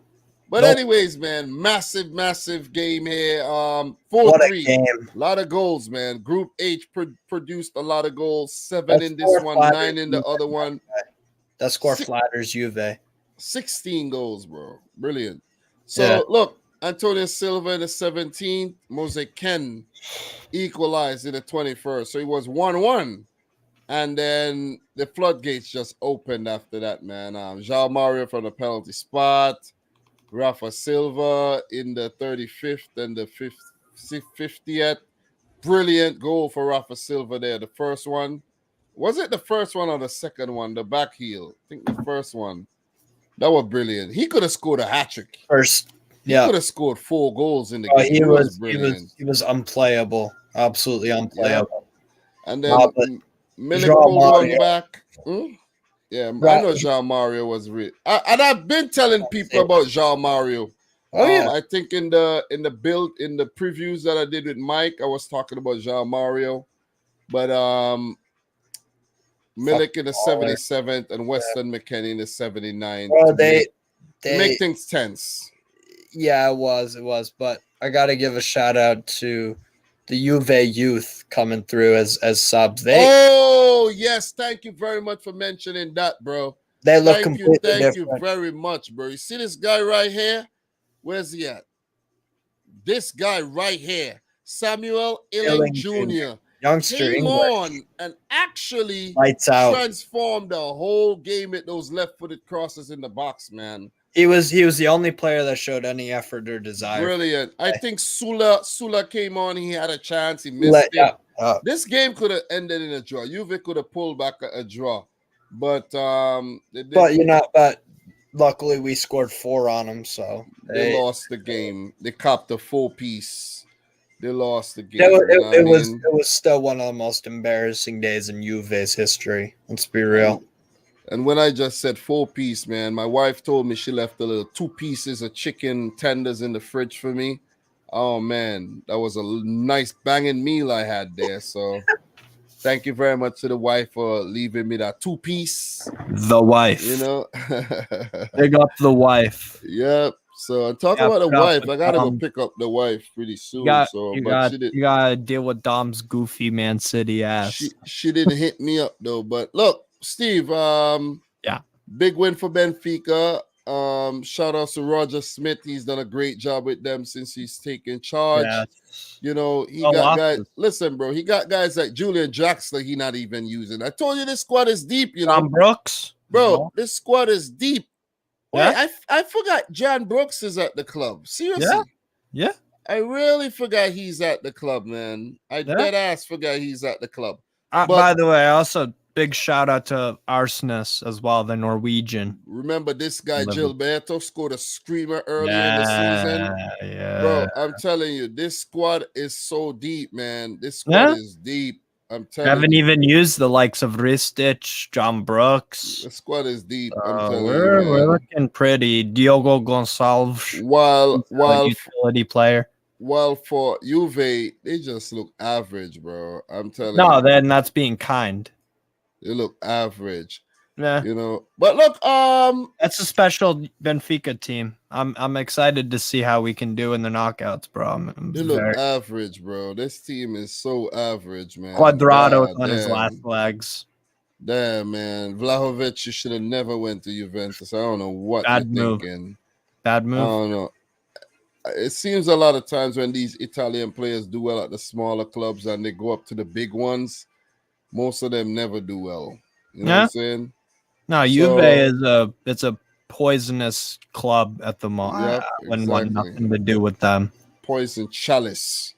And with that being said, man, big win for PSG, 7-2 over Maccabi Haifa. That was a fun game to watch. But the thing is, it wasn't always so one-sided because Messi in the 19th, really good goal by Messi, outside of the left foot. Wonderful. And Mbappe opened up his body, bam, into the net. And then at Neymar with a brilliant goal as well. But Sek pulled one back, 3-1. And then Messi scored to make it, 4-2. And then Sek scored again to make it 4-1. Then Sek scored again, big defender to make it 4-2. So they were in the game, but then the floodgates continued to open. Mbappe with another goal, Goldberg own goal, and then Soler off the bench to score one from distance there. So, 7-2, man. A lot of goals for the spectators to enjoy. And I expected a big win for PSG, but not a 7-2 at all. Like, god damn. What was your predictions? Let me see. Your predictions, Steve. 2-1? Oh, wow. Yeah. 2-1. No, I thought I 2-1 and 3-0. At least you got your predictions right.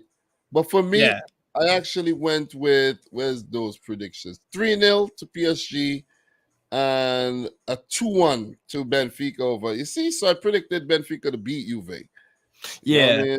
What was I was gonna show you something. Hold on, give me 2 seconds. I have a very good stat. You got something to show me? All right, cool, bro. Abdoulaye Seck. Okay, here we go. But look at this PSG midfield, bro. Look at the PSG midfield. Vitinha, Fabian Ruiz, and Renato Sancho. Like 3 new players, man. They're stacked up, bro. They're stacked up. They got Nuno Mendes and Bernat at left back, Hakimi at right back. They got Kimpembe back, Ramos, Marquinhos. They look decent in 4-3-3. Stacked up, man. Look at the bench. Nava, Sergio Rico, Kimpembe, Sarabia. It's all big names, bro. A couple youngsters. Ikitike, your boy Ikitike. Snubbed Newcastle United. He shouldn't have ever gone to PSG. So you reap what you sow. He snubbed. And then he came off. He almost scored a couple goals, though. But no, but everything happened for a reason, man. You guys got Isaac. It's all good. Yeah. Isaac is a better player, in my opinion. So yes. All right. So what's the stat? Abdoulaye Seck of Maccabi Haifa is the first defender to score a brace against Paris Saint-Germain in all competitions since Julien Palmieri with Bastia in January of 2015. There you go. Man, I thought you were gonna say like 1985 or something, man. No. It's a cool stat still. Julien Palmieri of Bastia. It's a cool stat. Yeah, you see, someone's trolling, but let him troll, man. You know what I'm saying? Someone's trolling. That's what happened with the accounts because bots do not sub, so you will never see any bots in this kind of chat. So Yeah, crazy, man. I don't know who's. Jesus. What I the think it's probably that. I know who it is. I know who it is. Some guy always adds me on Twitter, and always comes saying that some. I can't remember his name, man, and I just keep blocking him. Some weird Liverpool fan. You know what I'm saying? But look, with that being said, though, Steve, that's it for the Champions League. Yes, You it is. know, no need to carry on about this. We did well. And Super with that being said, man, let's do a quick rundown of the results in the Europa League. We haven't done Europa League for the last match day because what happened, man? Some shit happened. I can't remember what happened, why we didn't do it. I think I was unavailable or something like that. I can't even remember, man. Logistics wasn't right. But anyways, let's take a look at the fixtures for the last let's just, you know what, man? I don't want to stay long on this. So let's just take a look at the last match day here. Seriously. Okay. Let's just do match day 4, bro. Let's just go through the results really quick. I'm not even gonna go through each and every results. Let's just scroll down and look at the results. Anyways, let's go through the results. Feyenoord 2, Midtjylland 2. Yeah. In Group F, Bodo Glimt 0, Arsenal 1. This is match day 4, guys. Kiev 0, Rennes 1, AEK Larnaca 1, Fenerbahce 2. Betis and Roma played to a 1-1 draw. Union Saint-Gilloise and Braga played to a thrilling 3-3 draw. Freiburg in red-hot form in the Bundesliga defeated Nantes 4-0, while Karabakh and game. Olympiacos played to a 0-0 draw. Lazio and Sturm played to a 2-2 draw. Man United barely went over Omanoya with a 0-0. Real Sociedad 3-0 over Sheriff. PSV 5-0 over Zurich. Ludogorets 2-0 over H. Heiko. And Union Berlin 1-0 over Malmo. Trabzonspor, a big fat 4-0 victory over Trabzonspor. Big fat 4-0 victory over Monaco. And Ferencváros 2-1 over Svenska. So for match day 5, Lazio 2-1 over Midtjylland. Big up to Steve's Italian team, Lazio. Zurich. Whoa. Bodo Glimt lost? Yep. I didn't see that one coming, bro. Wow. Anyways, PSV beat Arsenal 2-0. And I gotta say, the Arsenal fans acting like the sky's falling now. Yes, it is. I'm like, but the squad depth, their squad depth is shit. Their squad depth is terrible. The squad depth has been good so far. Steve, you can't be so reactive, bro. No, you cannot be so reactive, bro. The squad depth has been proven to be good up until this loss. No. But the thing is, I don't see why Arsenal fans are losing their shit talking about they need to make signings in January and all of that. Yes, they do. 100%. In what department? Striker, center mid. Bro, if Granit Xhaka gets injured, you think Albert Sambi Lokonga is going to be that guy? Yeah, he'll be that guy. Remember they have Mohamed El Neni there as well. He's injured. He's injured.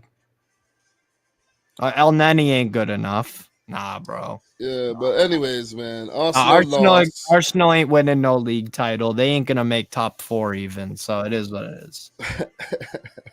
No, seriously. We'll see. No, they're not. I said it at the beginning of the season. Fenerbahce 3, Rennes 3. And guys, I'm not going to go through the scores. It will take forever, right? AEK Larnaca 3. I'm not going to go through the goal scorers. AEK Larnaca 3 because it's 16 matches, man. It'll take 20 minutes to do that. Dinamo Kiev 3. Ludogorets 0, Betis 1. Betis are doing pretty okay. Amazing. Union Saint-Gilloise, man. This team, I don't know. This team is just so good. Yeah. See what I'm saying? No, and I don't know anybody on this team. Only person I know on this team is the Boniface guy they bought from Bodo Glimt. Yeah, I don't know anybody else, bro. Seriously. No one else. I don't know this. This team just came out of nowhere. Seriously. Union Berlin won. Union Berlin are on fire this season. Man. Yeah. No, they just taking it game by game, and they could genuinely win the Bundesliga, in my opinion. I would love if that happens. So that'd be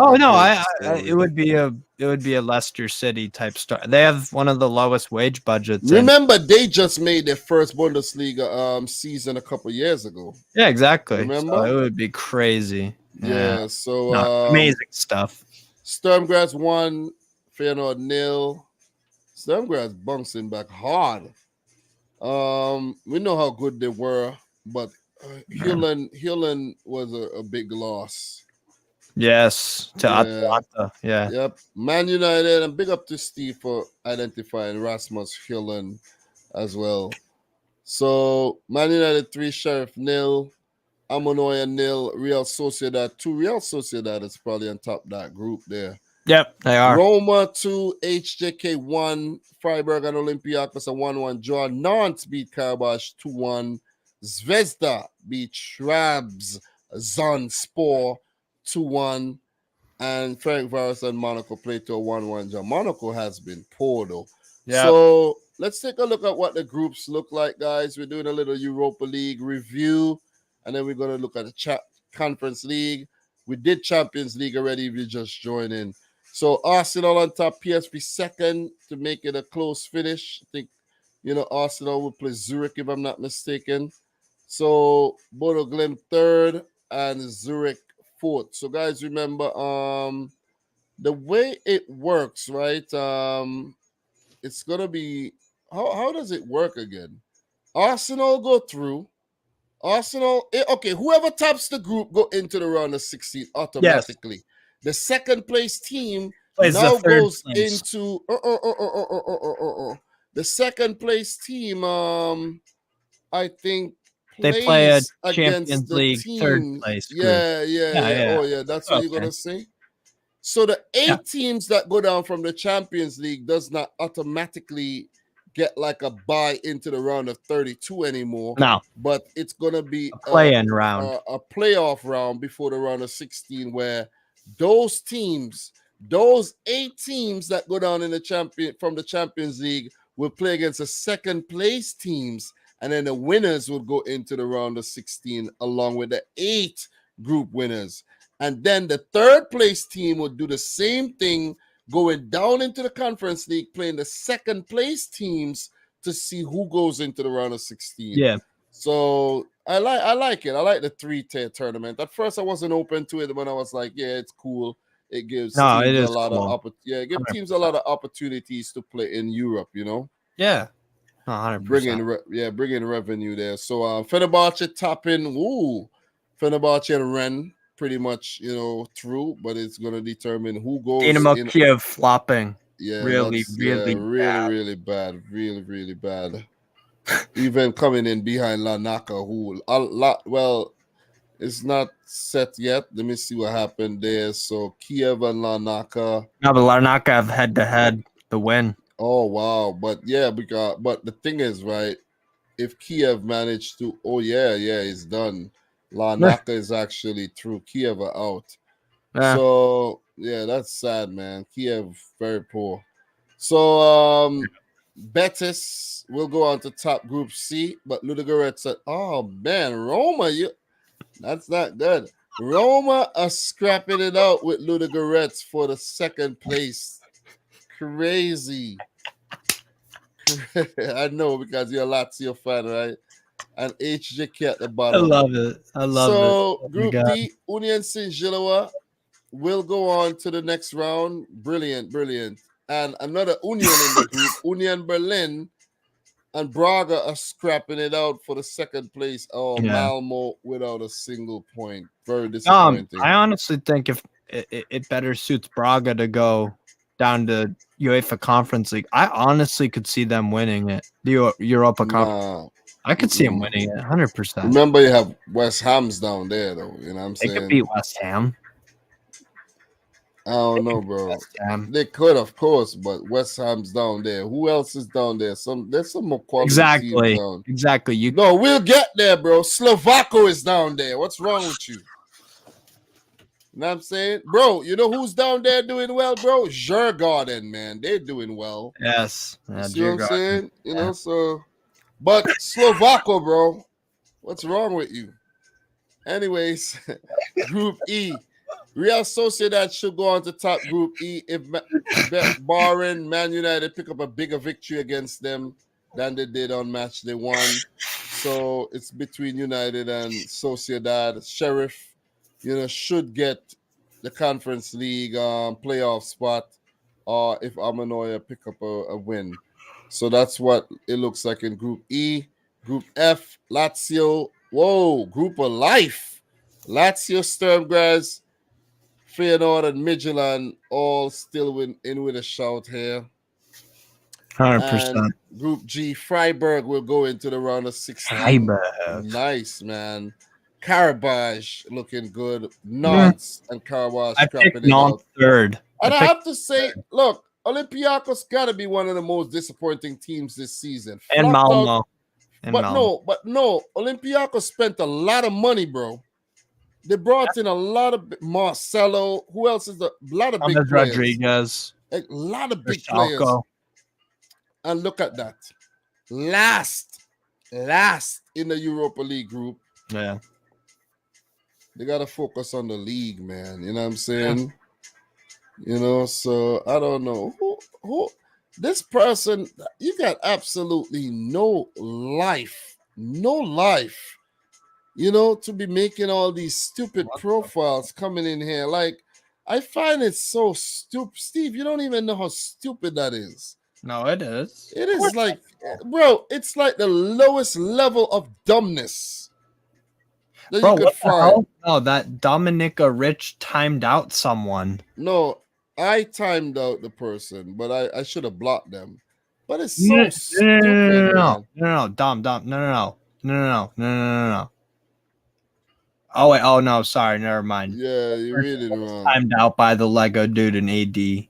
Yeah, so look, whoa, Ferenc Varos topping this group right now. God damn. Zvezda, the group is still pretty much open for the playoff round and the Conference League, so pretty open group there. So with that being said, guys, my wife has not hit me up yet, so let's talk UEFA Europa. I got some time, so let's do the same for the Conference League. Let's change that background to the greenery and I think it looks nice, to be fair. I like the colors. Let's go back over to Matchday 4 where we did not talk. Matchday 4, Steve. So let's just do that. Istanbul Başakşehir 3, RFS 0. Fiorentina 5, Hearts 1. Villarreal 1-0 over Austria Vienna. Villarreal under Kike Setien now. Partizan 2, Cologne 0. Apollon 1, AZ Alkmaar 0. Sorry there, Steve. Djurgården 4, Gent 2. Djurgården doing the damn thing.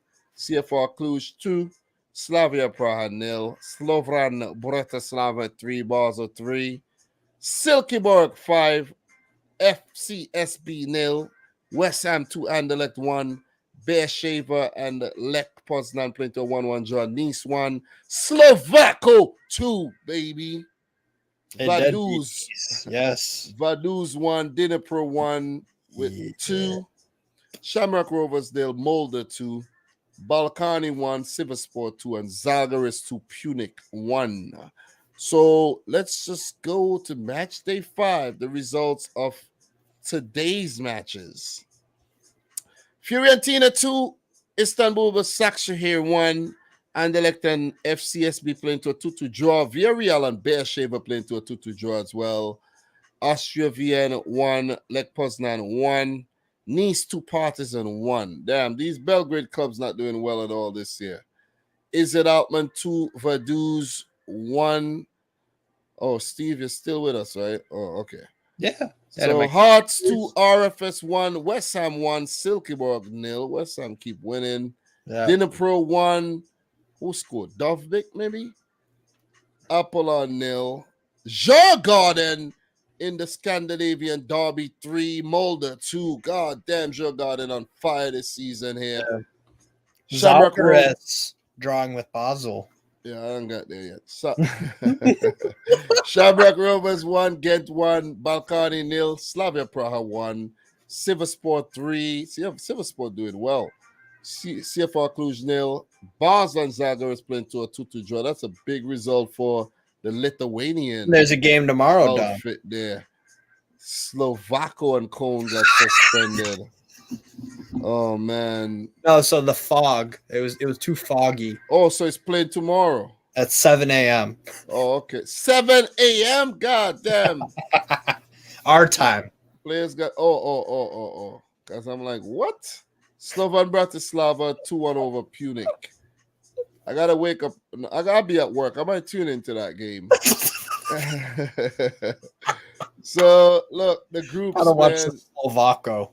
I gotta watch my team Slovako though. So dude, we are Slovako fans. Istanbul and Fiorentina level on points. That one's gonna be interesting. Do they play each other on the last match day? I think so. So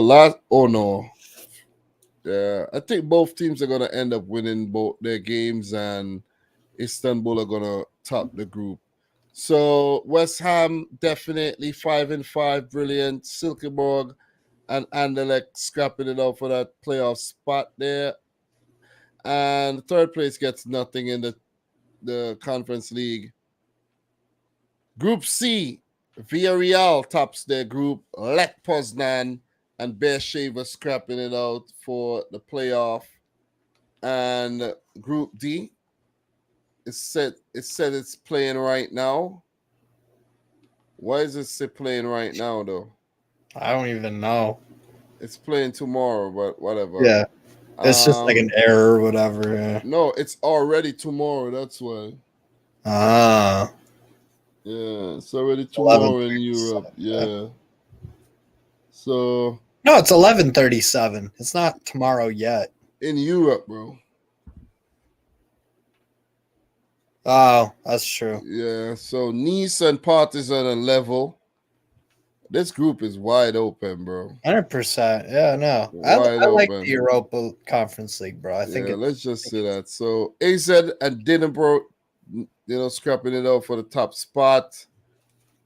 Apollon, Vaduz. Give it up to Vaduz, though. They did well being that first European. Bro, they were. I watched them against AZ Alkmaar. Obviously, they're very competitive. Tried to make something happen, but yeah. Where are they from again? Liechtenstein, but they play in the Swiss league system, so they're in the Swiss second division. Yep, first Liechtenstein club in European competitions, right? Yeah.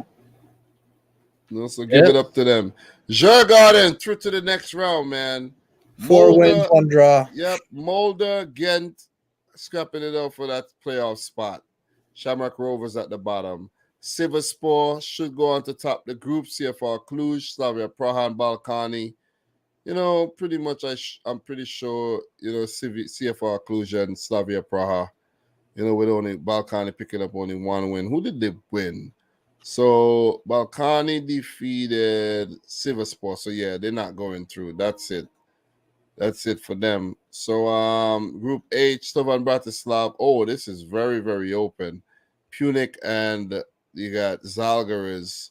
So, I think Zalgiris is pretty much out. So Punic still in with a shout.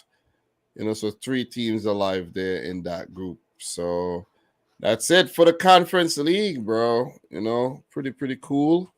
Pretty cool stuff, you know what I mean? Yeah. All 3 European competitions. And I feel satisfied now, man. You know what I mean? I feel complete. I feel complete now. So you know what you need in the morning, bro? You need your daily dose of Slovako. Yep. 7 a.m. Wake up bright and early. And guys, if you don't know, we said that the Europa Conference League teams look like medicines. You know what I'm saying? Or diseases. Yep. But Steve, it was fun, man. 2 hours, we did great. We covered the Champions League, Europa League, and Conference League. I think this is how we should do it going forward, man. Instead of going live on it only took us 5 match days to figure it out. Yeah, but still, we gotta streamline things for when we get into the knockouts, bro. You know what I mean? Knockouts will be easy because then you could watch all the games and highlights, and it won't be so condensed. Exactly. So the hard work is definitely in the group stage, but the hard work was definitely in the qualifiers as well, man. So If you can get through the qualifiers, you can get through the group stage. Yeah, exactly, man. So big even up, the Europa League qualifiers and Conference League yeah, qualifiers. big up. We did that too, right? A little bit of it. Yeah, we touched on it a little bit. But big up to Steve for coming through with another one. You know what I mean? We've been very consistent, and I've been bro, I've been I'm kind of glad, to be honest, that I've just hold down on the Marcel is saying do some World Cup content. Yeah, I will. Don't what I mean? Don't stress it, man, because club stuff is still going on. I'm going to ease myself into the World Cup content. If you guys haven't noticed, I'm getting myself in the groove again to put out content because, while I'm driving, what I do is before I get in the car, like I'm coming home from work or whatnot, I think about something I want to talk about and then I talk about it in the car. It's pretty cool Yeah, because I'm focusing on the road and it helps me to actually think better. You know what I mean? 100%. I remember all the information and I like those videos and I think those videos tend to do very, very well for some reason, man. When I'm in the car and I'm talking and I'm just going off the top, people like those videos a lot. And my video on Newcastle is doing well. It kind of surprised me though. It kind of surprised me. And when I slapped on the thumbnail on it, the click-through rate went up, you know, and I 3,600 views. yeah, and I actually made that thumbnail on my phone through. I have Adobe, right, an Adobe subscription, but I'm actually using my phone when I'm on the go to make those thumbnails, and it cuts out the players and everything perfectly. So pretty cool, man. Pretty cool stuff. You know what I mean? I'm pretty experienced at this by now. I've been doing this 5 years and I'm happy the way the setup is, the mic, the camera, when I'm outside. Just the progress has been good, man. And the little trip to Liverpool there, it actually helped because the channel was going through somewhat of a stagnation. So and to be fair, I haven't been putting out the volume of content that I usually put out because I had to reassess things. And that kind of give me a little motivation to start, putting out some bangers again. So I spoke about Newcastle. I spoke about Leeds.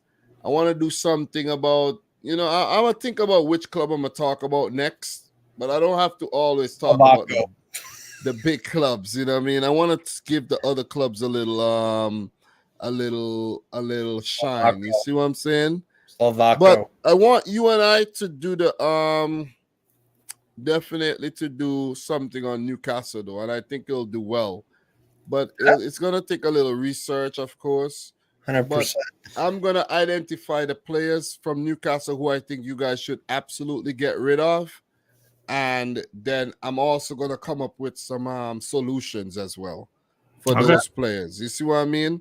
Some budget solutions to get the team revamped and everything. See, like how you got rid of guys like Dwight Gale, and there's a few Jeff guys. Hendrick. Yeah, there's a few guys that's sent out on loan that will eventually be moved on. Where's Dummett? Where's Dummett? Dummett is out too, right? Chilling. He's injured. Yeah, Dummett. You gotta get rid of guys like Dummett. You gotta get rid of Darlow. You gotta get rid of Darlow. You know, I know it sounds harsh, but guys like Jamal Lewis gotta go as well. I don't think he's good enough. You know what I mean? And his hairstyle sucks. He just looks like a goofball, so but bro, I've been, I'm just chatting, bro. I'm just talking life as 100%. But today, bro, I've been busy, bro. I got off work, dropped the wife to work, went and got the car cleaned up, the truck vacuumed out. Then I left from there. I actually went to Home Depot because the little pipe under the sink had broke. I finally fixed it. It took me a while. And then I did my oil change again, so Yeah. And then I watched the highlights. I've been busy all day, bro. You know what I mean? I just been and I even made a video about Leeds United on the way from work. So I put in a lot of work today, bro. You know what I mean? And I like having a productive day like that. Definitely. Yeah. So I don't know who the hell is this? I don't know. So Newcastle should sign. No. Nah, bro, you're bugging out, bro. Move on. There is life after DeAndre Yedlin. Bro, you're bugging out, bro. No, we should go for Serginho Dest. Now we're talking. Nah. Leave Dest. Leave Dest right where he is. Leave Dest. Why? You know, I think you guys could go for guys like Mohamed Simakan.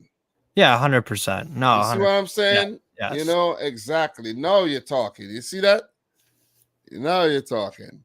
But we could do that, though. You and I could do and I don't want it to be long. I want it to be like a little 15-minute thing. Sure. Yeah, but we've been talking about this since last season, though, So, guys, smash up the thumbs up button if you're yet to do so. We definitely appreciate it. And we did touch 26 likes we got. Not bad at all. Anybody's watching the replay, appreciate you tuning into yet another one. It's been a while since I went live. I still have like a Europa League's review thing here, and I'll leave it like a stream we're supposed to do. I'll leave it because we'll just do something to just review the whole Europa League, the both of them. You see what I'm saying? So we'll leave it and do it sometime next month or whatever. But the World Cup content's gonna definitely start pouring in November. Mm-hmm. I'm not gonna rush right about now. I should have started, but still, you got other things in life to deal with, man. You got life itself. Yeah. You see what I'm saying? So 100%. Yeah. But Steve, I'm about to bounce out of here. Yeah. It was a pleasure. I know it's late for you as well. No worries. But we did good though. Only 2 hours, we did good. Covered a lot of content. And we'll continue to drop the fire going forward.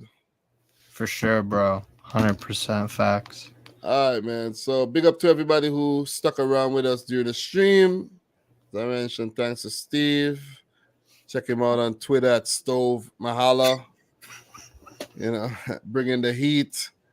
Subscribe to the channel if you're new. Your boy Dominic Rich coming in with more fire again. Champions League review. It would have been more exciting to do it yesterday, to be honest. But, it is what it is. Yeah, it is what it is, man. You know what I'm saying? So, for your boy Dom and Steve, thanks for tuning in to yet another one. Until next time, peace out. Rich Squad. Peace.